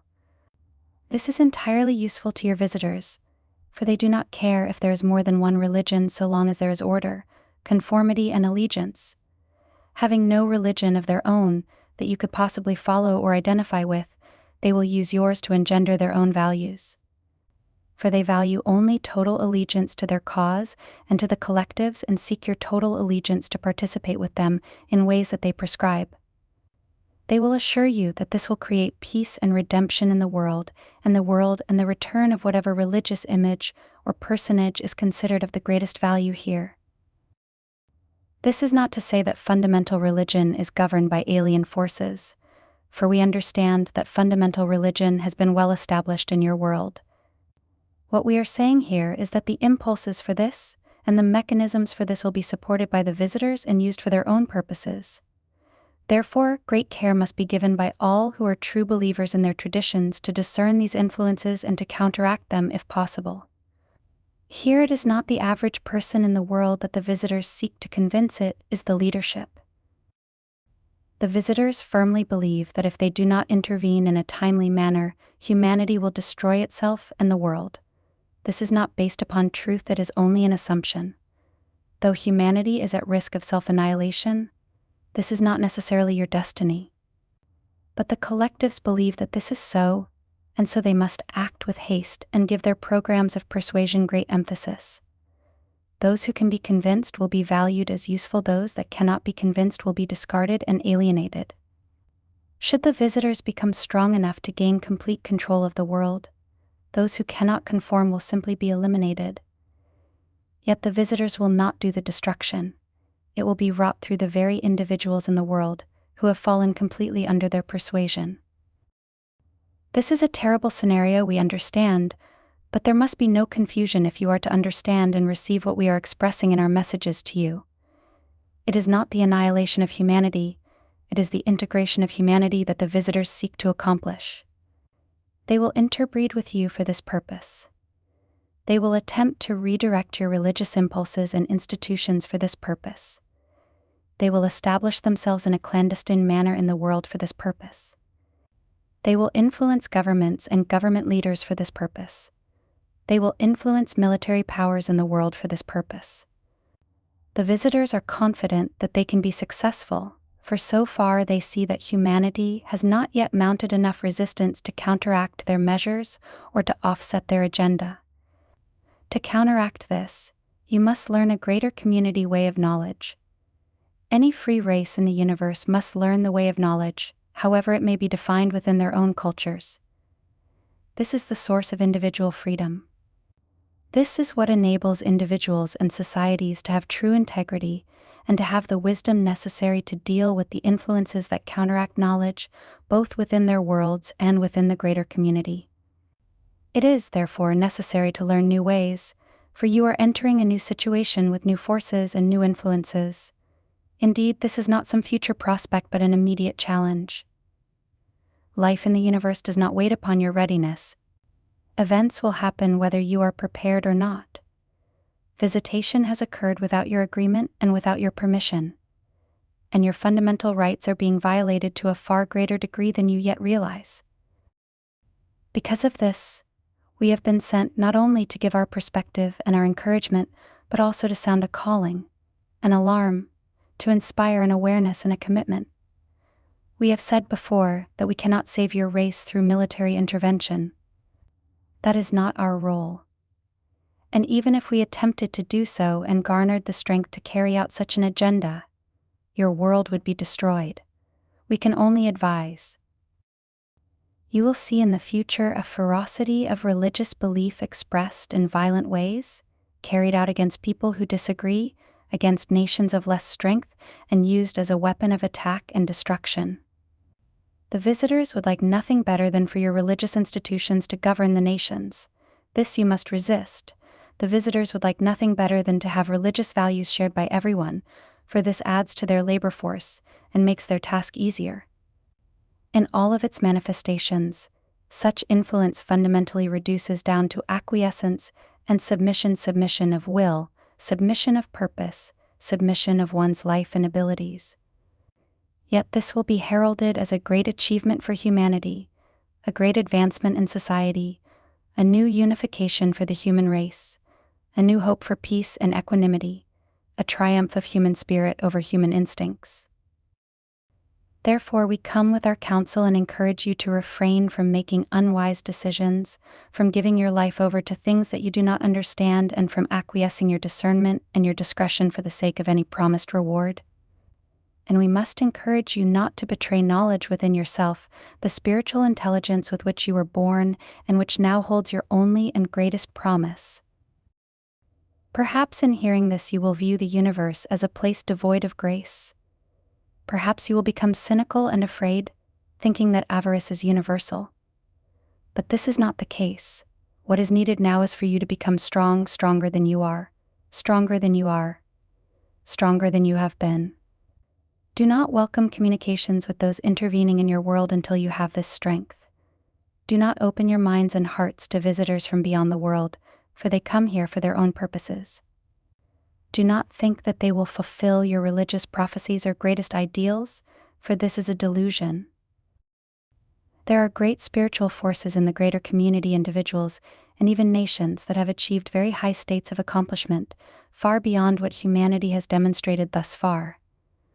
But they do not come and take control of other worlds. They do not represent political and economic forces in the universe. They are not involved in commerce beyond fulfilling their own fundamental needs. They rarely travel, except in situations of emergency. Emissaries are sent to help those who are emerging into the greater community, emissaries such as ourselves. And there are spiritual emissaries as well, the power of the unseen ones, who can speak to those who are ready to receive and who show good heart and good promise. This is how God works in the universe. You are entering a difficult new environment. Your world is very valuable to others. You will need to protect it. You will need to preserve your resources so that you do not require or depend upon trade with other nations for the fundamental necessities of your life. If you do not preserve your resources, you will have to relinquish much of your freedom and self-sufficiency. Your spirituality must be sound. It must be based upon real experience, for values and beliefs, rituals and traditions can be used and are being used by your visitors for their own purpose. Here you can begin to see that your visitors are very vulnerable in certain areas. Let us explore this further. Individually, they have very little will and have difficulty dealing with complexities. They do not understand your spiritual nature, and they most certainly do not understand the impulses of knowledge. The stronger you are with knowledge, the more inexplicable you become, the harder you are to control, and the less useful you become to them and to their program of integration. Individually, the stronger you are with knowledge, the greater challenge you become to them. The more individuals that become strong with knowledge, the more difficult it is for the visitors to isolate them. The visitors do not have physical strength. Their power is in the mental environment and in the use of their technologies. Their numbers are small compared to yours. They are wholly reliant upon your acquiescence, and they are overly confident that they can succeed. Based upon their experience so far, humanity has not offered significant resistance. Yet the stronger you are with knowledge, the more you become a force that opposes intervention and manipulation, and the more you become a force for freedom and integrity for your race. Though perhaps not many will be able to hear our message, your response is important. Perhaps it is easy to disbelieve our presence and our reality, and to react against our message, yet we speak in accordance with knowledge. Therefore, what we are saying can be known within you if you are free to know it. We understand that we challenge many beliefs and conventions in our presentation. Even our appearance here will seem inexplicable and will be rejected by many. Yet our words and our message can resonate with you, because we speak with knowledge. The power of truth is the greatest power in the universe. It has the power to free. It has the power to enlighten. And it has the power to give strength and confidence to those who need it. We are told that human conscience is highly valued, though perhaps not always followed. It is this that we are speaking of when we talk about the way of knowledge. It is fundamental to all of your true spiritual impulses. It is contained in your religions already. It is not new to you. But it must be valued, or our efforts and the efforts of the unseen ones to prepare humanity for the greater community will not be successful. Too few will respond. And the truth will be a burden for them, for they will not be able to share it effectively. Therefore, we come not to criticize your religious institutions or conventions, but only to illustrate how they can be used against you. We are not here to replace them or to deny them, but to show how true integrity must pervade these institutions and conventions in order for them to serve you in a genuine way. In the greater community, spirituality is embodied in what we call knowledge, knowledge meaning the intelligence of spirit and the movement of spirit within you. This empowers you to know rather than only believe. This gives you immunity from persuasion and manipulation, for knowledge cannot be manipulated by any worldly power or force. This gives life to your religions and hope for your destiny. We hold true to these ideas, for they are fundamental. They are lacking in the collectives, however, and should you encounter the collectives, or even their presence, and have the power to maintain your own mind, you will see this for yourself.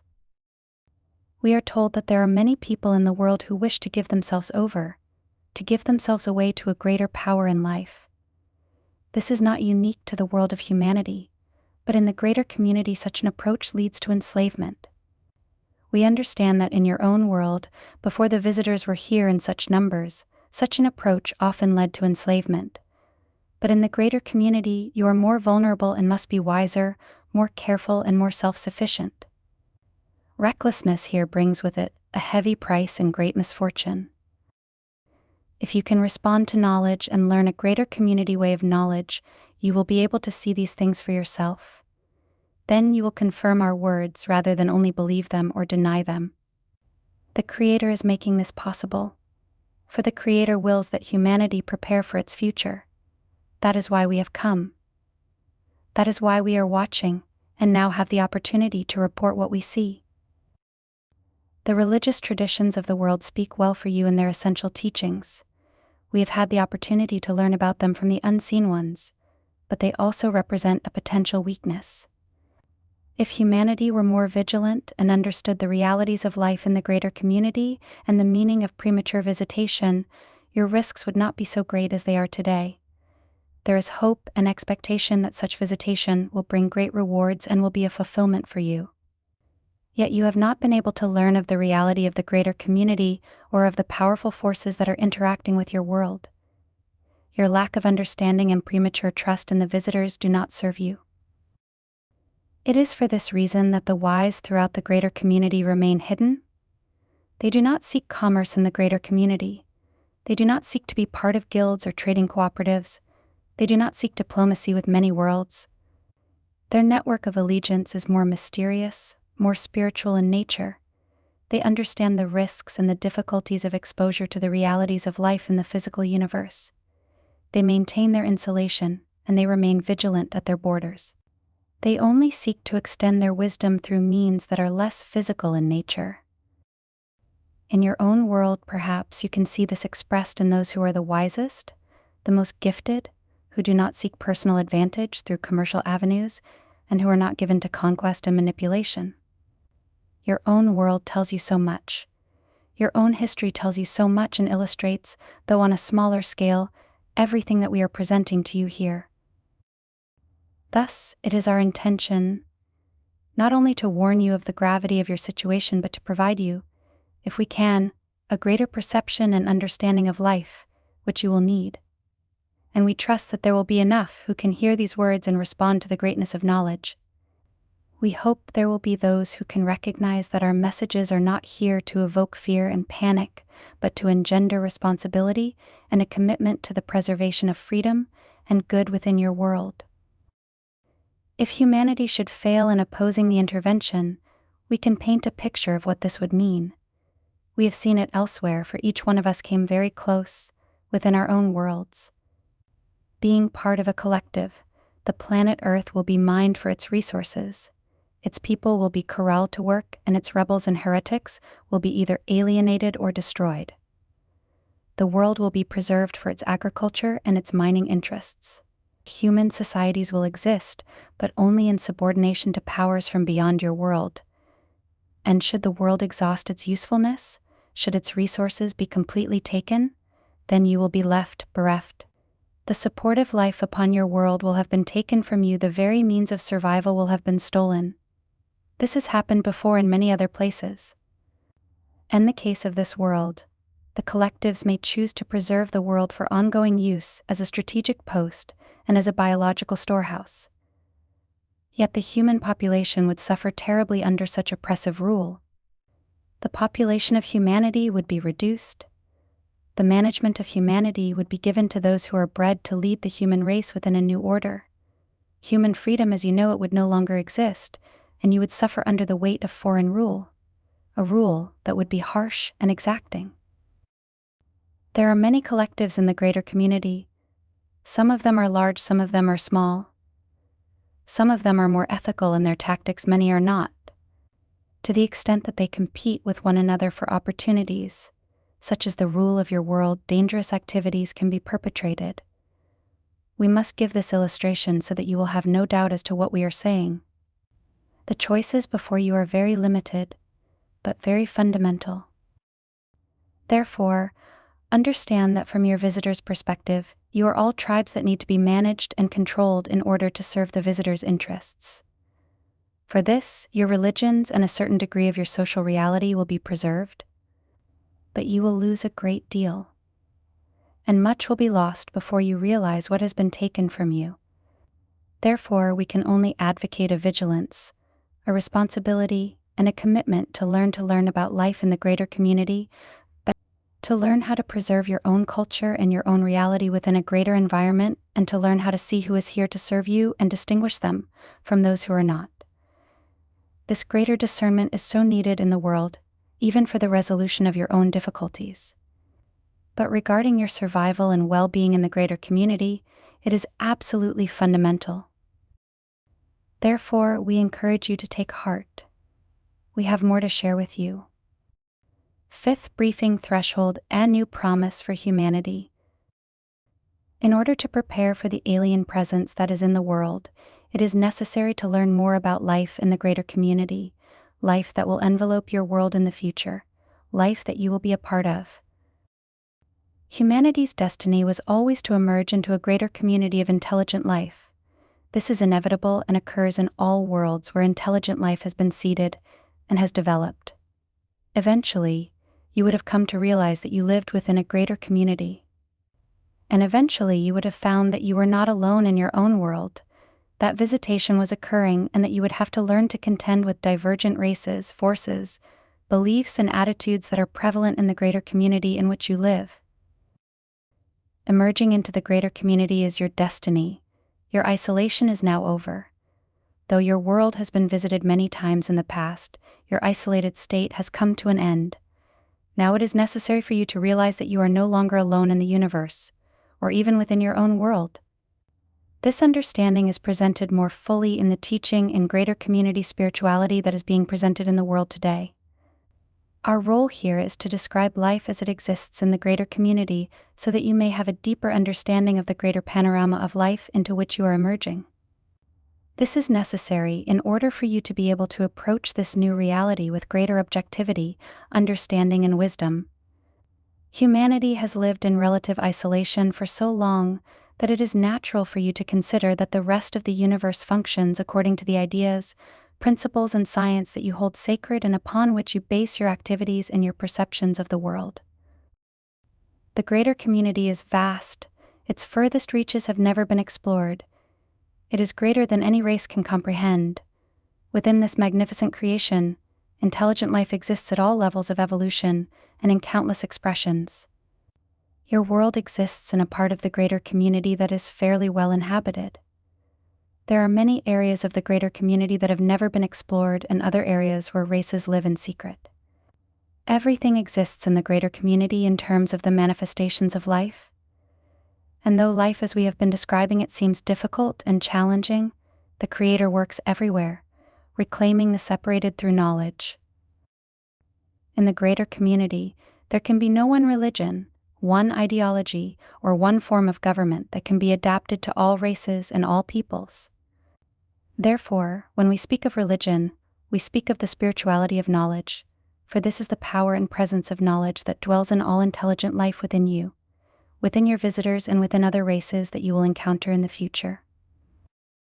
Thus, universal spirituality becomes a great focal point.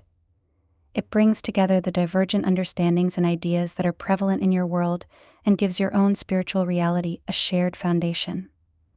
Yet the study of knowledge is not only edifying, it is essential for survival and advancement in the greater community. For you to be able to establish and sustain your freedom and independence in the greater community, you must have this greater ability developed amongst enough people in your world. Knowledge is the only part of you that cannot be manipulated or influenced. It is the source of all wise understanding and action. It becomes a necessity within a greater community environment if freedom is valued, and if you wish to establish your own destiny without being integrated into a collective or another society. Therefore, while we present a grave situation in the world today, we also present a great gift and a great promise for humanity, for the Creator would not leave you unprepared for the greater community, which is the greatest of all thresholds that you as a race will face.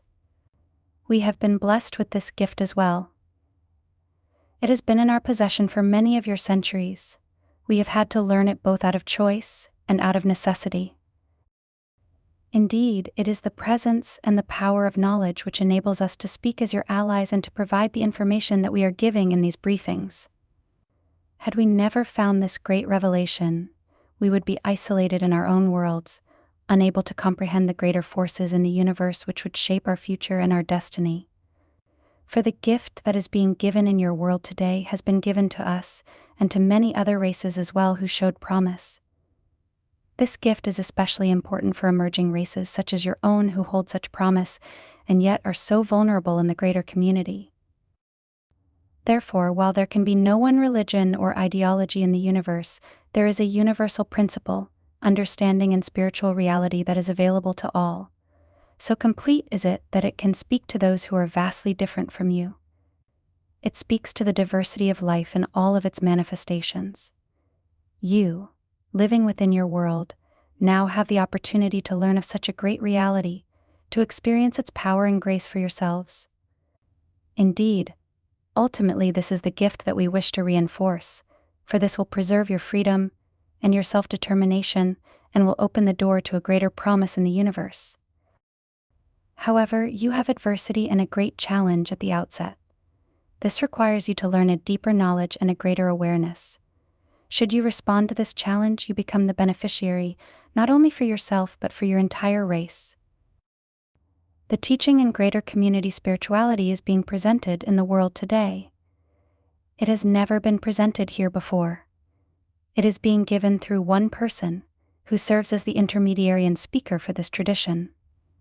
It is being sent into the world at this critical time when humanity must learn of its life in the greater community and of the greater forces that are shaping the world today. Only a teaching and understanding from beyond the world could give you this advantage and this preparation. You are not alone in undertaking such a great task, for there are others in the universe undertaking this even at your stage of development. You are but one of many races emerging into the greater community at this time. Each one holds promise and yet each is vulnerable to the difficulties, challenges and influences that exist in this greater environment. Indeed, many races have lost their freedom before it was ever attained only to become part of collectives or commercial guilds or client states to larger powers. We do not wish to see this happen for humanity, for this would be a great loss. It is for this reason that we are here. It is for this reason that the Creator is active in the world today, bringing a new understanding to the human family. It is time for humanity to end its ceaseless conflicts with itself and to prepare for life in the greater community. You live in an area that has a great deal of activity beyond the sphere of your tiny solar system. Within this area, trade is carried on along certain avenues. Worlds interact, compete, and sometimes conflict with each other. Opportunities are being sought by all who have commercial interests. They seek not only resources but also allegiances from worlds such as your own. Some are part of larger collectives. Others maintain their own alliances on a much smaller scale. Worlds that are able to emerge into the greater community successfully have had to maintain their autonomy and self-sufficiency to a great degree. This frees them from exposure to other forces which would only serve to exploit and manipulate them. It is indeed your self-sufficiency and the development of your understanding and unity that become most essential for your well-being in the future. And this future is not far off, for already the influence of the visitors is becoming greater in your world. Many individuals have acquiesced to them already, and now serve as their emissaries and intermediaries. Many other individuals simply serve as resources for their genetic program. This has happened, as we have said, many times in many places. It is not a mystery to us, though it must seem incomprehensible to you. The intervention is both a misfortune and a vital opportunity. If you are able to respond, if you are able to prepare, if you are able to learn greater community knowledge and wisdom, then you will be able to offset the forces that are interfering in your world and build the foundation for greater unity amongst your own peoples and tribes. We, of course, encourage this. for this strengthens the bond of knowledge everywhere. In the greater community, warfare on a large scale rarely occurs. There are constraining forces. For one thing, warfare disturbs commerce and resource development. As a result, large nations are not allowed to act recklessly, for it impedes or offsets the goals of other parties, other nations, and other interests. Civil war occurs periodically in worlds, but large-scale warfare between societies and between worlds is rare indeed. It is partly for this reason that skill in the mental environment has been established, for nations do compete with each other and attempt to influence one another. Since no one wants to destroy resources and opportunities, these greater skills and capabilities are cultivated with varying degrees of success amongst many societies in the greater community. When these kinds of influences are present, the need for knowledge is even greater. Humanity is ill-prepared for this. Yet because of your rich spiritual heritage, and the degree to which personal freedom exists in your world today, there is promise that you may be able to advance in this greater understanding, and thus secure your freedom and preserve it. There are other constraints against warfare in the greater community. Most trading societies belong to large guilds that have established laws and codes of conduct for their members. These serve to constrain the activities of many who would seek to use force to gain access to other worlds and their proprietary resources. For warfare to break out on a large scale, many races would have to be involved, and this does not happen often. We understand that humanity is very warlike and conceives of conflict in the greater community in terms of warfare, but in reality you will find that this is not well tolerated and that other avenues of persuasion are employed in place of force. Thus, your visitors come to your world not with great armaments. They do not come bringing large military forces, for they employ the skills that have served them in other ways, skills in manipulating the thoughts, the impulses, and the feelings of those whom they encounter. Humanity is very vulnerable to such persuasions given the degree of superstition, conflict, and mistrust that are prevalent in your world at this time. Therefore, to understand your visitors and to understand others whom you will encounter in the future, you must establish a more mature approach to the use of power and influence. This is a vital part of your greater community education. Part of the preparation for this will be given in the teaching in greater community spirituality, but you must also learn through direct experience. At present, we understand there is a very fanciful view of the greater community amongst many people. It is believed that those who are technologically advanced are spiritually advanced as well, yet we can assure you that this is not the case. You yourselves, though more technologically advanced now than you were previously, have not spiritually advanced to a very great degree. You have more power, but with power comes the need for greater restraint.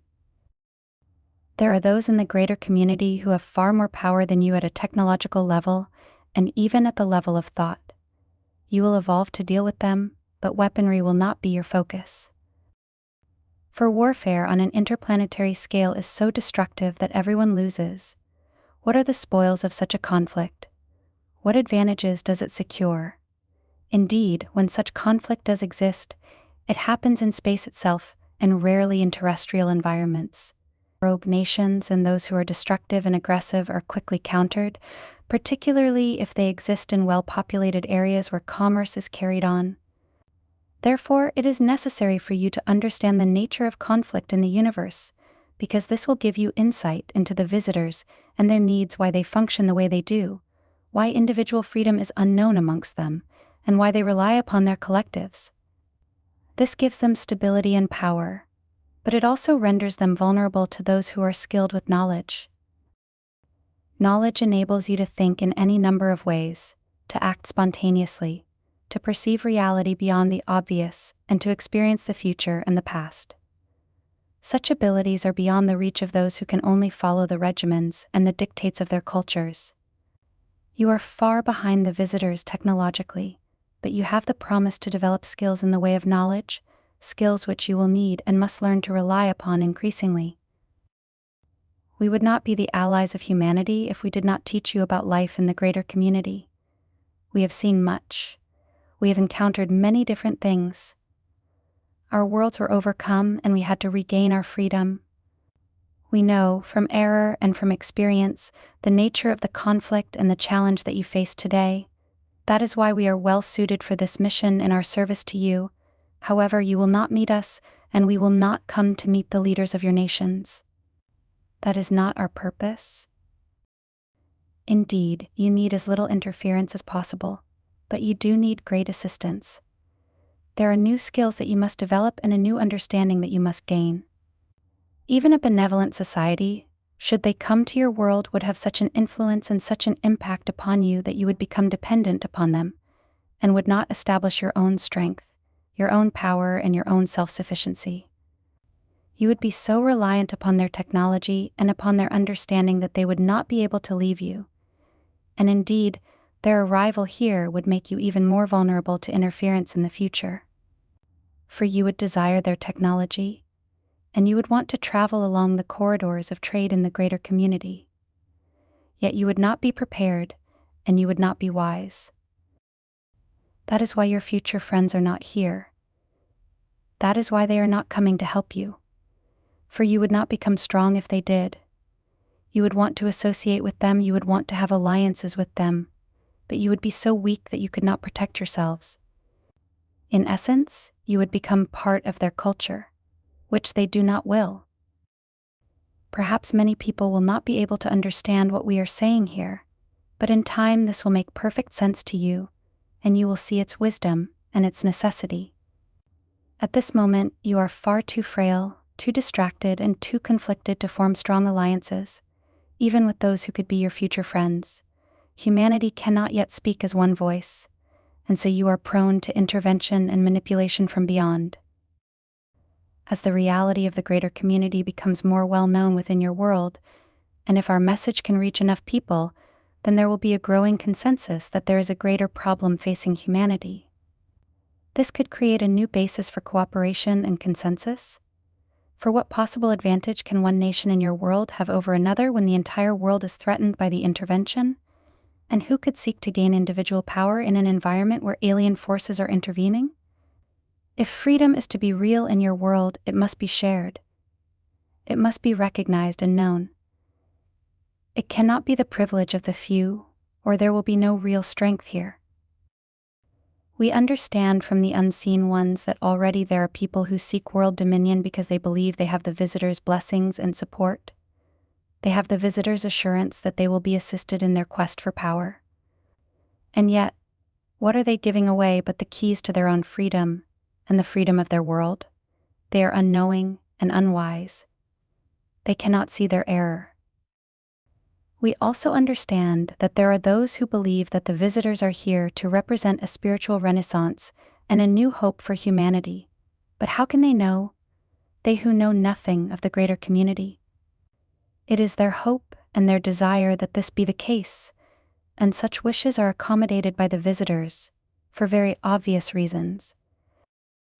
What we are saying here is there can be nothing short of real freedom in the world, real power, and real unity. We make our message available to everyone, and we trust that our words can be received and considered seriously. Yet we have no control over your response, and the superstitions and the fears of the world may make our message beyond the reach for many, but the promise is still there. To give you more, we would have to take over your world, which we do not want to do. Therefore, we give all that we can give without interfering in your affairs. Yet there are many who want interference. They want to be rescued or saved by someone else. They do not trust the possibilities for humanity. They do not believe in humanity's inherent strengths and capabilities. They will give over their freedom willingly. They will believe what they are told by the visitors, and they will serve their new masters, thinking that what they are being given is their own liberation. Freedom is a precious thing in the greater community. Never forget this. Your freedom, our freedom. And what is freedom but the ability to follow knowledge, the reality that the Creator has given you, and to express knowledge and to contribute knowledge in all of its manifestations? Your visitors do not have this freedom. It is unknown to them. They look at the chaos of your world, and they believe that the order that they will impose here will be redeeming for you and will save you from your own self-destruction. This is all they can give. for this is all that they have. And they will use you, but they do not consider this inappropriate, for they themselves are being used and know of no alternative to this. Their programming, their conditioning, is so thorough that to reach them at the level of their deeper spirituality holds only remote possibilities. You do not have the strength to do this. You would have to be so much stronger than you are today to have a redeeming influence on your visitors.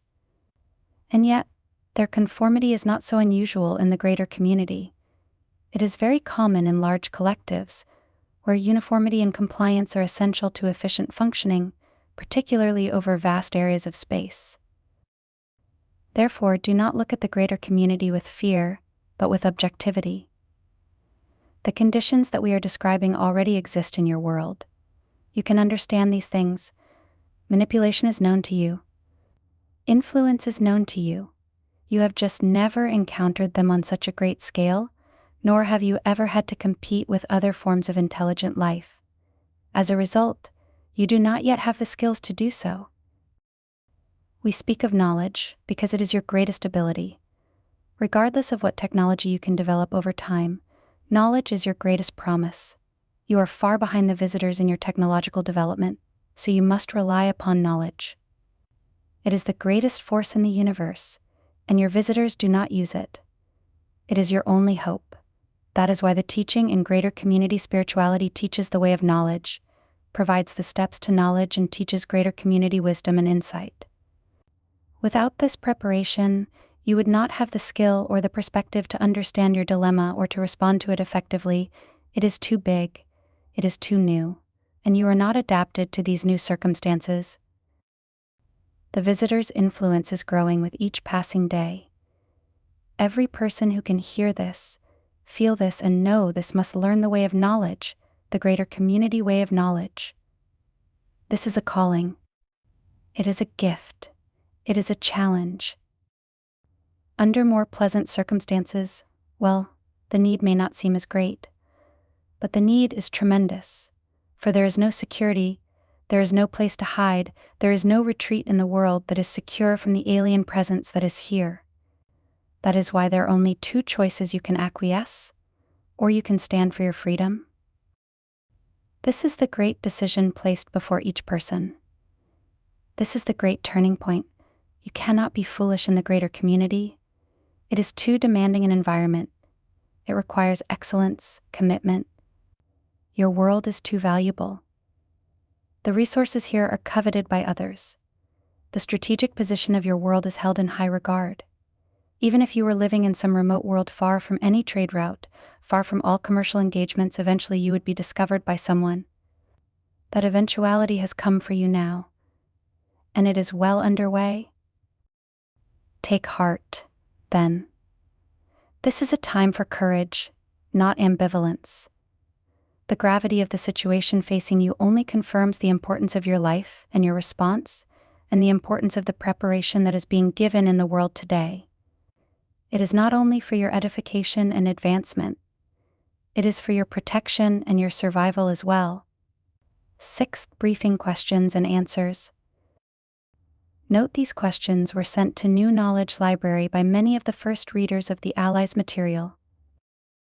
We feel that it is important, given the information that we have provided thus far, to respond to questions that must surely arise regarding our reality and the significance of the messages that we have come to give.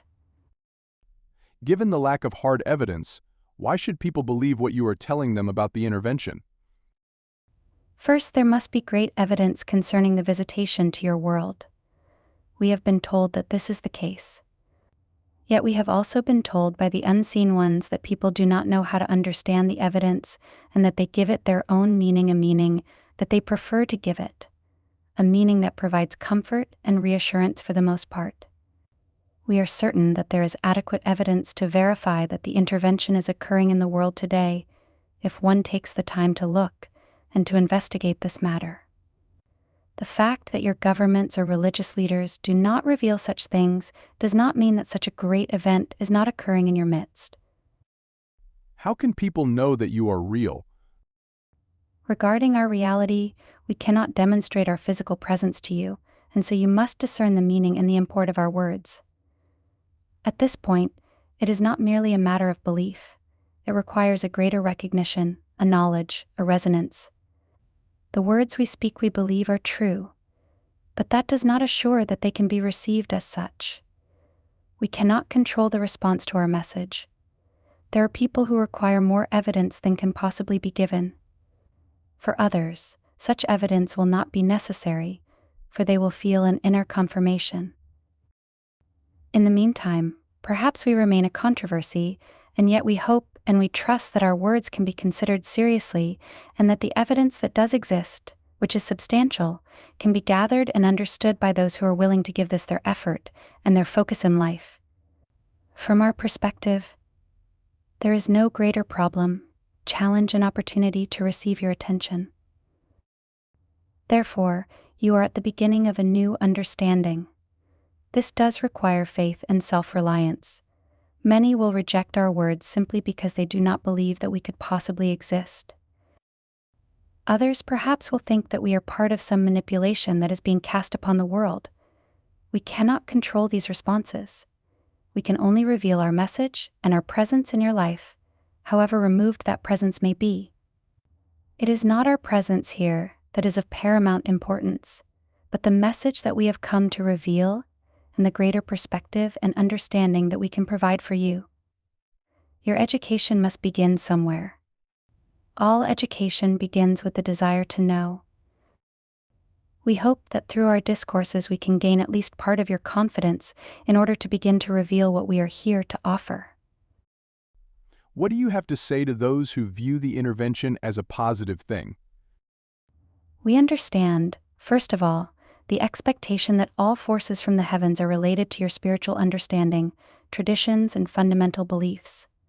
The idea that there is prosaic life in the universe is a challenge to these fundamental assumptions. From our perspective, and given the experience of our own cultures, we understand these expectations. In the distant past, we maintained them ourselves, and yet we had to relinquish them in facing the realities of greater community life and the meaning of visitation. You live in a great physical universe. It is full of life. This life represents countless manifestations and also represents the evolution of intelligence and spiritual awareness at every level. What this means is that what you will encounter in the greater community encompasses almost every possibility. However, you are isolated and do not yet travel in space. And even if you had the capability to reach another world, the universe is vast, and no one has gained the ability to go from one end of the galaxy to the other with any kind of speed. Therefore, the physical universe remains enormous and incomprehensible. No one has mastered its laws. No one has conquered its territories. No one can claim complete dominance or control. Life has a great humbling effect in this way. Even far beyond your borders, this is true. You should then come to expect that you will meet intelligences representing forces for good, forces for ignorance, and those who are more neutral regarding you. However, in the realities of greater community travel and exploration, emerging races such as your own will, almost without exception, encounter resource explorers, collectives, and those seeking advantage for themselves as their first contact with greater community life. Regarding the positive interpretation of visitation, part of this is human expectation, and the natural desire to welcome a good outcome and to seek help from the greater community for the problems that humanity has not been able to resolve on its own.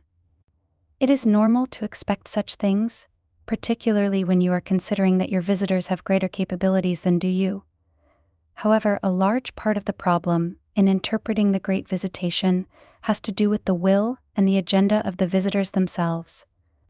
For they are encouraging people everywhere to view their presence here as wholly beneficial to humanity and to its needs. If this intervention is so well underway, why didn't you come sooner?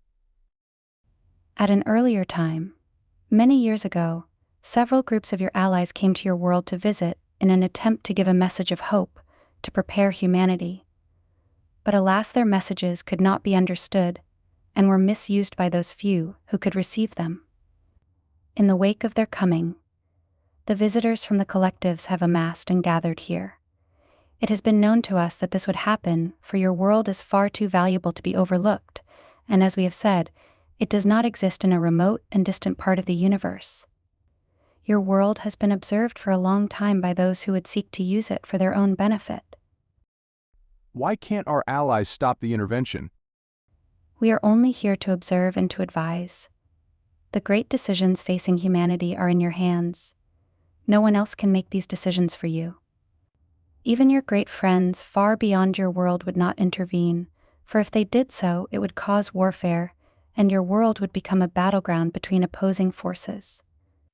And should your friends be victorious, you would become wholly reliant upon them, unable to fend for yourself or to maintain your own security in the universe. We know of no benevolent race that would seek to bear this burden, and in truth it would not serve you either. For you would become a client state to another power and would have to be governed from afar. This is not beneficial for you in any way, and it is for this reason that this is not occurring. Yet the visitors will cast themselves as saviors and rescuers of humanity. They will utilize your naivete. They will capitalize on your expectations, and they will seek to wholly benefit from your trust. Therefore, it is our sincere desire that our words can serve as an antidote to their presence and to their manipulation and abuse. For your rights are being violated, your territory is being infiltrated, your governments are being persuaded, and your religious ideologies and impulses are being redirected. There must be a voice of truth regarding this, and we can only trust that you can receive this voice of truth. We can only hope that the persuasion has not gone too far. What are realistic goals for us to set, and what is the bottom line with regard to saving humanity from losing its self-determination? The first step is awareness. Many people must become aware that the Earth is being visited and that foreign powers are here operating in a clandestine manner, seeking to hide their agenda and endeavors from human understanding. It must be very clear that their presence here is a great challenge to human freedom and self-determination. The agenda that they are furthering and the pacification program that they are sponsoring must be countered with sobriety and wisdom regarding their presence. This counteraction must occur. There are many people in the world today who are able to understand this. Therefore, the first step is awareness. The next step is education. It is necessary for many people in different cultures and in different nations to learn about life in the greater community and to begin to comprehend what you will be dealing with and are dealing with even at this moment. Therefore, realistic goals are awareness and education. This in itself would obstruct the visitors' agenda in the world. They are operating now with very little resistance. They are encountering few obstacles. All those who seek to view them as allies of humanity must learn that this is not the case. Perhaps our words will not be enough, but they are a beginning. Where can we find this education? The education can be found in the greater community way of knowledge, which is being presented in the world at this time. Though it presents a new understanding about life and spirituality in the universe, it is connected to all of the genuine spiritual paths that already exist within your world, spiritual paths that value human freedom and the meaning of true spirituality, and that value cooperation, peace, and harmony within the human family. Therefore, the teaching in the way of knowledge calls forth all the great truths that already exist in your world and gives them a greater context and arena of expression. In this way, the greater community way of knowledge does not replace the world's religions, but provides a larger context within which they can be truly meaningful and relevant to your times. How do we convey your message to others? The truth lies within each person at this moment. If you can speak to the truth in a person, it will become stronger and begin to resonate. Our great hope, the hope of the unseen ones, the spiritual forces who serve your world, and the hope of those who value human freedom and wish to see your emergence into the greater community successfully fulfilled, rely upon this truth that lives within each person. We cannot force this awareness upon you. We can only reveal it to you and trust in the greatness of knowledge that the Creator has given you that can enable you and others to respond. Where do humanity's strengths lie in opposing the intervention? First, we understand from observing your world and from what the unseen ones have told us regarding things that we cannot see, that though there are great problems within the world, there is sufficient human freedom to give you a foundation for opposing the intervention. This is in contrast to many other worlds where individual freedom was never established to begin with. As these worlds encounter alien forces in their midst and the reality of greater community life, the possibility for them to establish freedom and independence is very limited. Therefore, you have a great strength in that human freedom is known in your world and is valued by many, though perhaps not all. You know you have something to lose. You value what you have already, to whatever extent it has been established. You do not want to be ruled by foreign powers. You do not even want to be ruled harshly by human authorities. Therefore, this is a beginning. Next, because your world has rich spiritual traditions that have fostered knowledge in the individual and fostered human cooperation and understanding, the reality of knowledge has already been established. Again, in other worlds where knowledge was never established, the possibility for establishing it at the turning point of emerging into the greater community shows little hope for success. Knowledge is strong enough in enough people here that they may be able to learn of the reality of life in the greater community and to comprehend what is occurring in their midst at this time. It is for this reason that we are hopeful, for we trust in human wisdom. We trust that people can rise above selfishness, self-preoccupation, and self-protection to view life in a greater way and to feel a greater responsibility in service to their own kind. Perhaps our faith is unfounded, but we are trusting that the unseen ones have counseled us wisely regarding this. As a result, we have placed ourselves at risk by being in the proximity of your world and witnessing events beyond your borders that have direct bearing on your future and destiny. Humanity has great promise. You have a growing awareness of problems in the world, the lack of cooperation amongst nations, the degradation of your natural environment, your diminishing resources, and so forth. If these problems were unknown to your people, if these realities had been kept hidden from your people, to the extent that people had no idea of the existence of these things, then we would not be as hopeful. However, the reality remains that humanity has the potential and the promise to counteract any intervention into the world. Is this intervention going to become a military invasion? As we have said, your world is too valuable to incite a military invasion. No one who is visiting your world wants to destroy its infrastructure or its natural resources. That is why the visitors do not seek to destroy humanity, but instead to engage humanity in service to their collectives.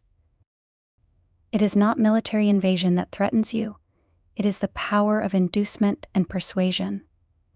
This will be built upon your own weakness, upon your own selfishness, upon your ignorance of life in the greater community, and upon your blind optimism regarding your future and the meaning of life beyond your borders. To counteract this, we provide education, and we speak of the means of preparation that are being sent into the world at this time.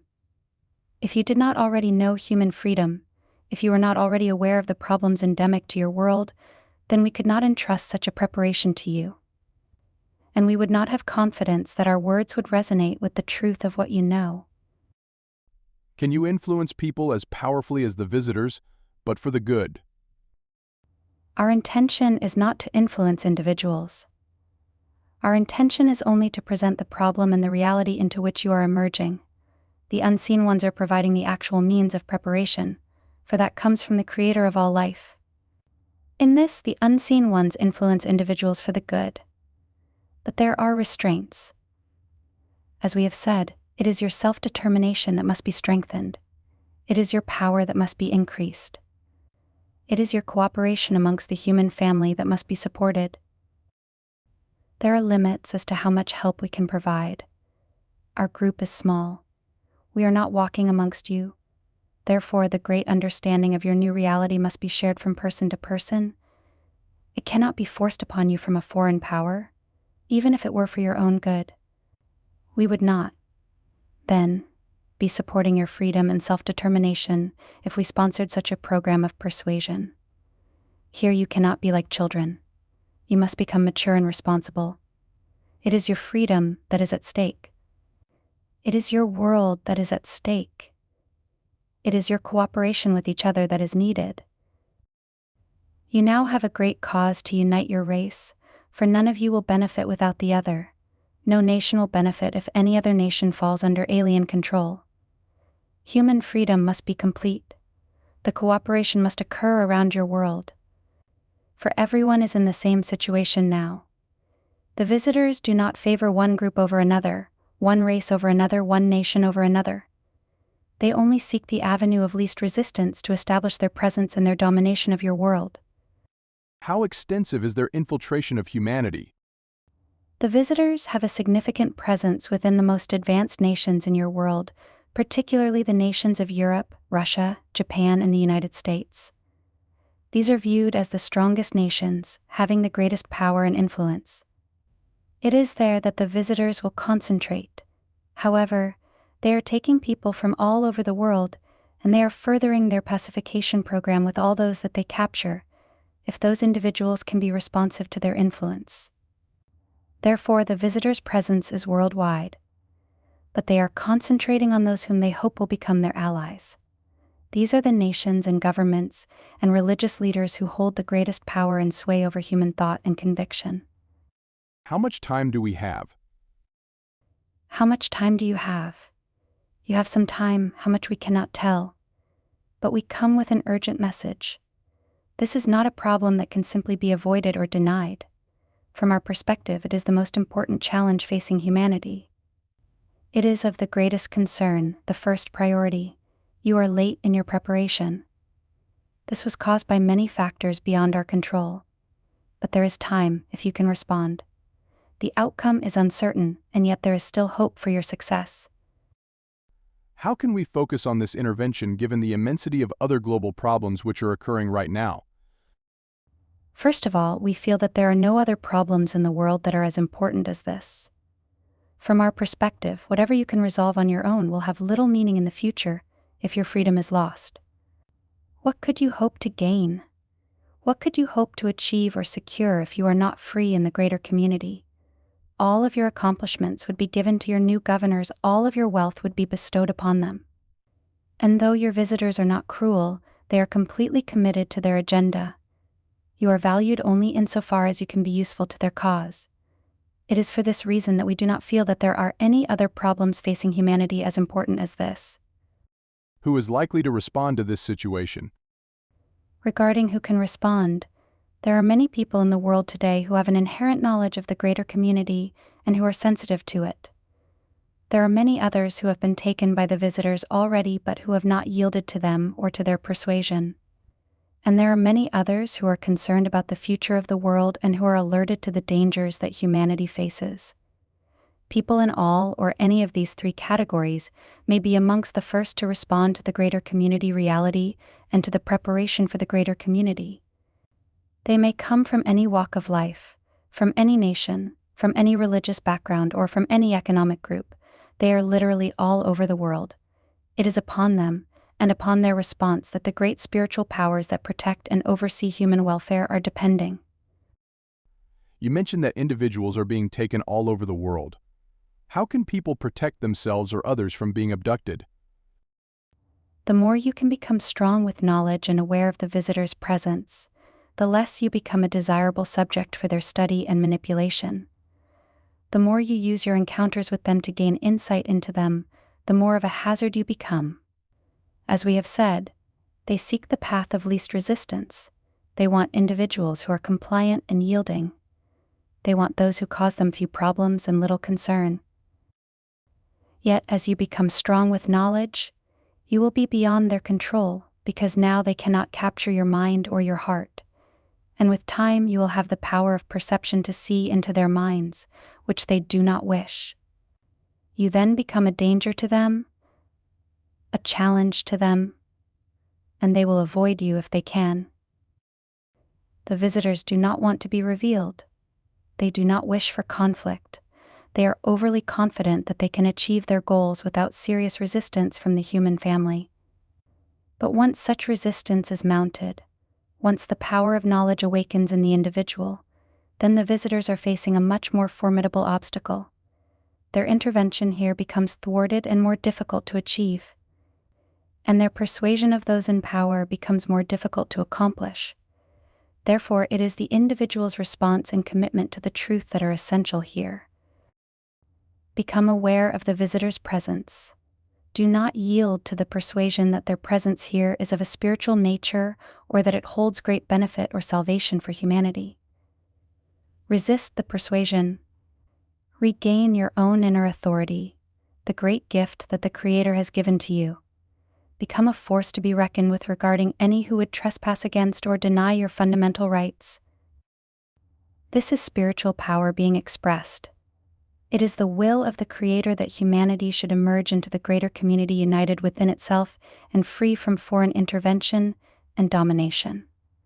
It is the Creator's will that you should prepare for a future that will be unlike your past. We are here in service to the Creator, and thus our presence and our words serve this purpose. If the visitors encounter resistance in humanity or in certain individuals, will they come in greater numbers or will they leave? Their numbers are not great. Should they encounter considerable resistance, they would have to fall back and make new plans. They are wholly confident that their mission can be fulfilled without serious obstacles.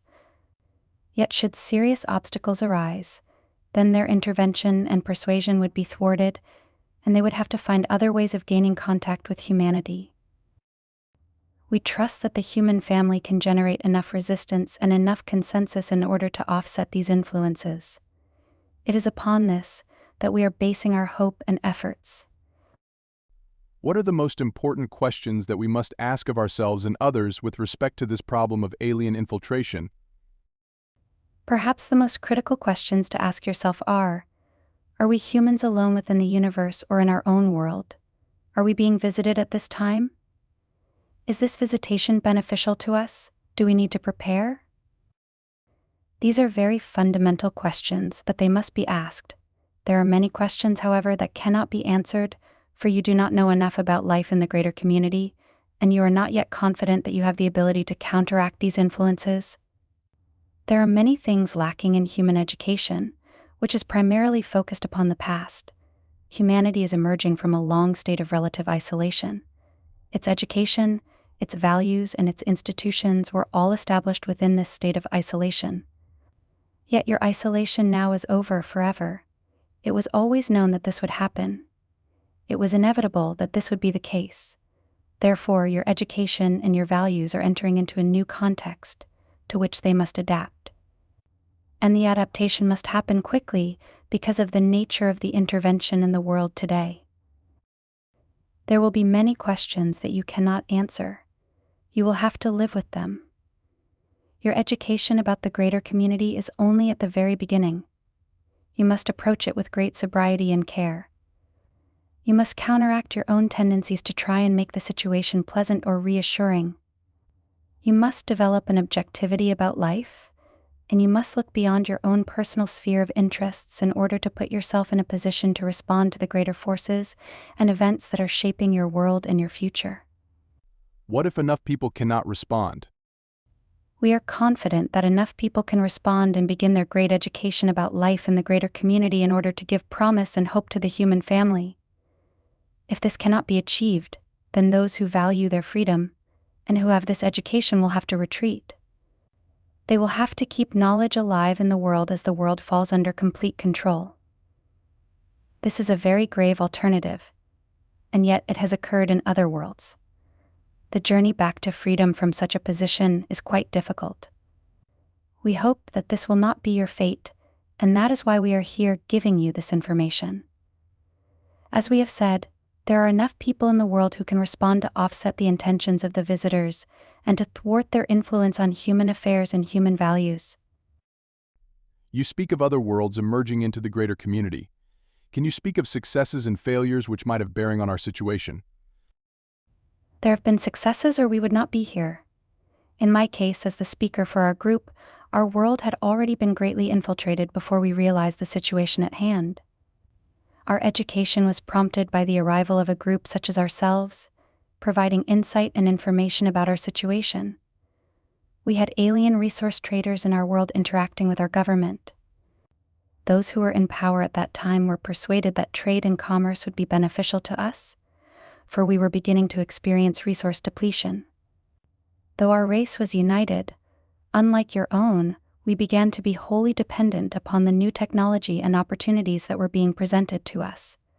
And yet, as this occurred, there was a shift in the center of power. We were becoming the clients. The visitors were becoming the providers. As time went on, terms and restrictions were placed upon us, subtly at first. Our religious focus and beliefs were also influenced by the visitors, who showed interest in our spiritual values, but who wished to give us a new understanding, an understanding based upon the collective, based upon the cooperation of minds thinking alike in unison with each other. This was presented to our race as an expression of spirituality and achievement. Some were persuaded, and yet because we were well advised from our allies beyond our world, allies such as ourselves, we began to mount a resistance movement, and over time were able to force the visitors to leave our world. Since that time, we have learned a great deal about the greater community. The trade that we maintain is very selective, with only a few other nations. We have been able to avoid the collectives, and that has preserved our freedom.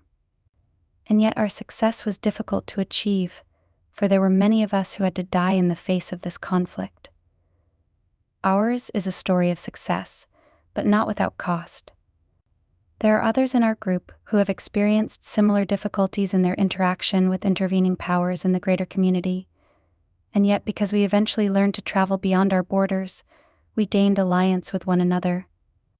We were able to learn what spirituality means in the greater community, and the unseen ones, who serve our world as well, helped us in this regard to make the great transition from isolation to greater community awareness. Yet there have been many failures that we are aware of. Cultures where the indigenous peoples had not established personal freedom or had not tasted the fruits of cooperation, even though they were advancing technologically, did not have a foundation to establish their own independence in the universe.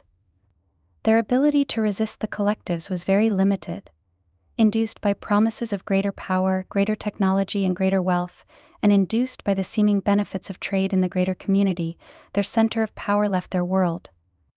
In the end, they became wholly dependent upon those who supplied them, and who gained control of their resources and their infrastructures.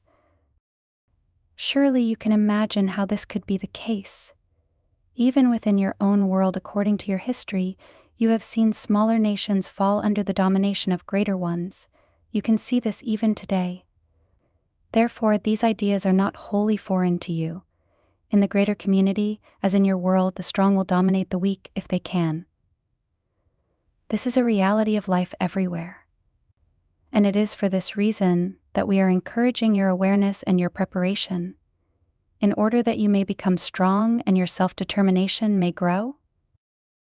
It may be a grave disappointment to many to understand and to learn that freedom is rare in the universe. As nations become stronger and more technological, they require greater and greater uniformity and compliance amongst their peoples. As they bridge out into the greater community and become involved in greater community affairs, the tolerance for individual expression diminishes to the point where large nations that have wealth and power are governed with a strictness and an exacting attitude that you would find abhorrent. Here you must learn that technological advancement and spiritual advancement are not the same, a lesson that humanity has yet to learn, and which you must learn if you are to exercise your natural wisdom in these matters. Your world is greatly valued. It is rich biologically. You are sitting on a prize that you must protect if you are to be its stewards and its beneficiaries. Consider the peoples in your world who have lost their freedom because they lived in a place considered valuable by others. It is now the whole human family that is so imperiled. Because the visitors are so skilled in projecting thoughts and influencing people's mental environment, how do we ensure ourselves that what we are seeing is real? The only basis for wise perception is the cultivation of knowledge. If you believe only what you see, then you will believe only what is shown to you. There are many, we are told, that have this perspective. Yet we have learned that the wise everywhere must gain a greater vision and a greater discernment. It is true that your visitors can project images of your saints and of your religious figures. Though this is not practiced often, it certainly can be used in order to evoke commitment and dedication amongst those who are already given to such beliefs. Here your spirituality becomes an area of vulnerability where wisdom must be used. Yet the Creator has given you knowledge as a foundation for true discernment. You can know what you are seeing if you ask yourself if it is real. Yet to do this, you must have this foundation. And that is why the teaching in the way of knowledge is so fundamental to learning greater community spirituality. Without this, people will believe what they want to believe, and they will rely upon what they see and what they are shown. And their potential for freedom will have been lost already, for it was never allowed to flourish in the first place. You speak about keeping knowledge alive. How many will it take to keep knowledge alive in the world?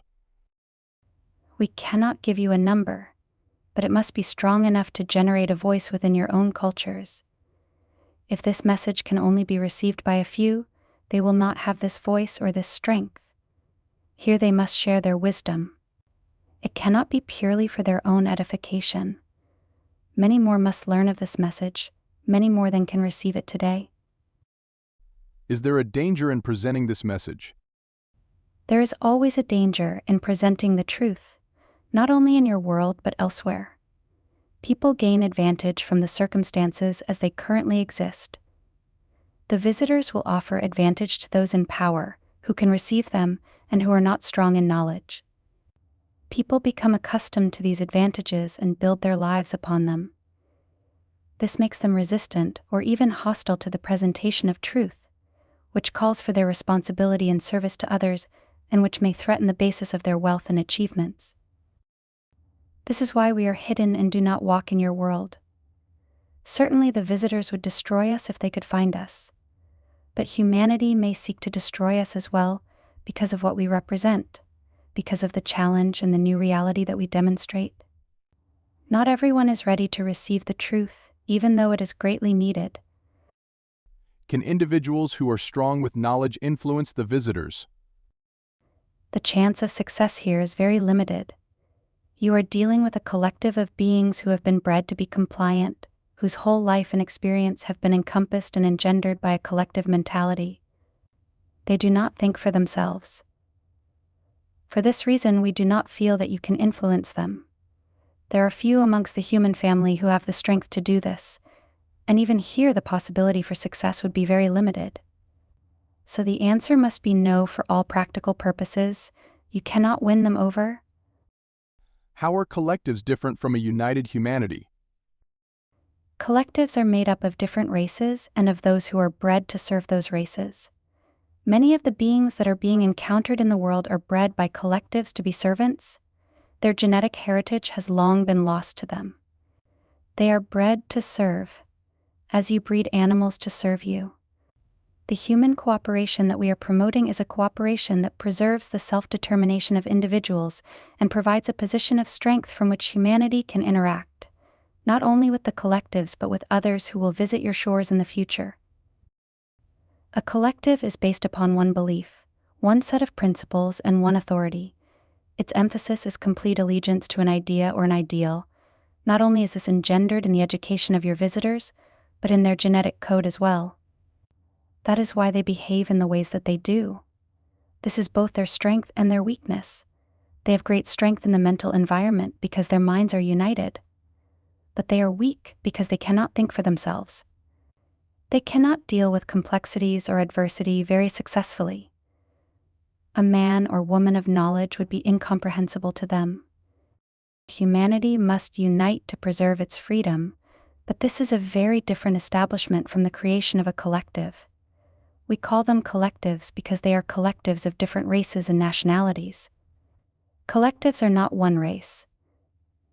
Though there are many races in the greater community that are ruled by a dominant authority, a collective is an organization that spans beyond the allegiance of one race to its own world. Collectives can have great power. Yet because there are many collectives, they tend to compete with one another, which prevents any one of them from becoming dominant. Also, various nations in the greater community have long-standing disputes with one another, which are difficult to bridge. Perhaps they have competed for a long time for the same resources. Perhaps they compete with one another to sell the resources that they have. Yet a collective is a different matter. As we are saying here, it is not based upon one race and one world.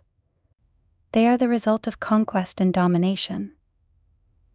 That is why your visitors are comprised of different races of beings at different levels of authority and command. In other worlds that have successfully unified, did they maintain their individual freedom of thought? To varying degrees. Some to a very high degree, others less so, depending upon their history, their psychological makeup, and the needs of their own survival. Your life in the world has been relatively easy compared to where other races have developed. Most places where intelligent life exists have been colonized, for there are not many terrestrial planets such as your own that provide such a wealth of biological resources. Their freedom, in large part, depended upon the wealth of their environments. But they have all been successful in thwarting alien infiltration and have established their own lines of trade, commerce, and communication based upon their own self-determination. This is a rare accomplishment and must be earned and protected. What will it take to achieve human unity? Humanity is very vulnerable in the greater community. This vulnerability in time can foster a fundamental cooperation amongst the human family, for you must join and unite in order to survive and to advance. This is part of having a greater community awareness. If this is based upon the principles of human contribution, freedom, and self-expression, then your self-sufficiency can become very strong and very rich. But there must be greater cooperation in the world. People cannot live for themselves alone or put their own personal goals above and beyond the needs of everyone else. Some may view this as a loss of freedom. We see it as a guarantee for future freedom. For given the current attitudes prevalent in the world today, your future freedom would be very difficult to secure or maintain. Take heed. Those who are driven by their own selfishness are the perfect candidates for foreign influence and manipulation. If they are in positions of power, they will give over their nation's wealth, their nation's freedom, and their nation's resources in order to gain advantage for themselves. Therefore, greater cooperation is required. Surely you can see this. Surely this is apparent even within your own world. But this is very different from the life of the collective, where races have been dominated and controlled, where those who are compliant are brought into the collectives and those who are not are alienated or destroyed. Surely such an establishment, though it may have considerable influence, cannot be beneficial for its members. And yet this is the path that many in the greater community have taken. We do not wish to see humanity fall into such an organization. That would be a great tragedy and a loss. How is the human perspective different from yours? One of the differences is that we have developed a greater community perspective, which is a less self-centered way of looking at the world. It is a point of view that gives great clarity and can provide great certainty regarding the smaller problems that you face in your daily affairs. If you can solve a great problem, you can solve lesser ones. You have a great problem. Every human being in the world faces this great problem. It can unite you and enable you to overcome your long-standing differences and conflicts. It is that great and that powerful. This is why we say there is a possibility for redemption within the very circumstances that threaten your well-being and your future. We know that the power of knowledge within the individual can restore that individual and all of their relationships to a higher degree of accomplishment, recognition, and ability. You must discover this for yourself. Our lives are very different. One of the differences is that our lives are given to service, a service that we have chosen. We have the freedom to choose, and thus our choice is real and meaningful and is based upon our own understanding. Amongst our group are representatives from several different worlds. We have come together in service to humanity. We represent a greater alliance that is more spiritual in nature. This message is coming through one man. Why aren't you contacting everybody if this is so important? It is merely a matter of efficiency. We do not control who is selected to receive us. That is a matter for the unseen ones, those whom you could rightly call angels. We think of them in this way. They have selected this person, a person who has no position in the world, who is not recognized in the world, an individual who has been chosen because of his qualities and because of his heritage in the greater community. We are glad to have one through whom we can speak. If we spoke through more, They perhaps would disagree with one another, and the message would become confused and lost. We understand, from our own studenthood, that the transmission of spiritual wisdom is generally given through one, with the support of others. This individual must bear the weight and the burden and the risk of being so chosen. We respect him for doing this, and we understand what a burden it can be. This will be misconstrued, perhaps, and that is why the wise must remain hidden. We must remain hidden. He must remain hidden. In this way, the message can be given, and the messenger can be preserved. For there will be hostility towards this message. The visitors will oppose it and are opposing it already. Their opposition can be significant, but will primarily be aimed at the messenger himself. It is for this reason that the messenger must be protected. We know that the answers to these questions will generate more questions, and many of these cannot be answered, perhaps even for a long time. The wise anywhere must live with questions that they cannot yet answer. It is through their patience and their perseverance that real answers emerge, and that they are able to experience them and embody them. Final words. Humanity is at a new beginning. It is faced with a grave situation. The need for a new education and understanding is paramount. We are here to serve this need at the request of the unseen ones. They are relying upon us to share our wisdom, for we live in the physical universe, as do you. We are not angelic beings. We are not perfect. We have not achieved great heights of spiritual awareness and accomplishment, and therefore our message to you about the greater community, we trust, will be more relevant and more easily received. The unseen ones know far more than we about life in the universe and about the levels of advancement and accomplishment that are available and that are practiced in many places. Yet they have asked us to speak regarding the reality of physical life because we are fully engaged there. And we have learned through our own trials and errors the importance and the meaning of what we are sharing with you. Thus, we come as the allies of humanity, for such we are. Be thankful that you have allies that can help you and that can educate you and that can support your strength, your freedom, and your accomplishment. For without this assistance, the prospect of your surviving the kind of alien infiltration that you are experiencing now would be very limited. Yes, there would be a few individuals who would come to realize the situation as it actually exists, but their numbers would not be great enough, and their voices would go unheard. In this, we can only ask for your trust. We hope that through the wisdom of our words, and through the opportunities you have to learn their meaning and relevance, that we can gain this trust over time, for you have allies in the greater community. You have great friends beyond this world who have suffered the challenges that you are facing now, and have achieved success.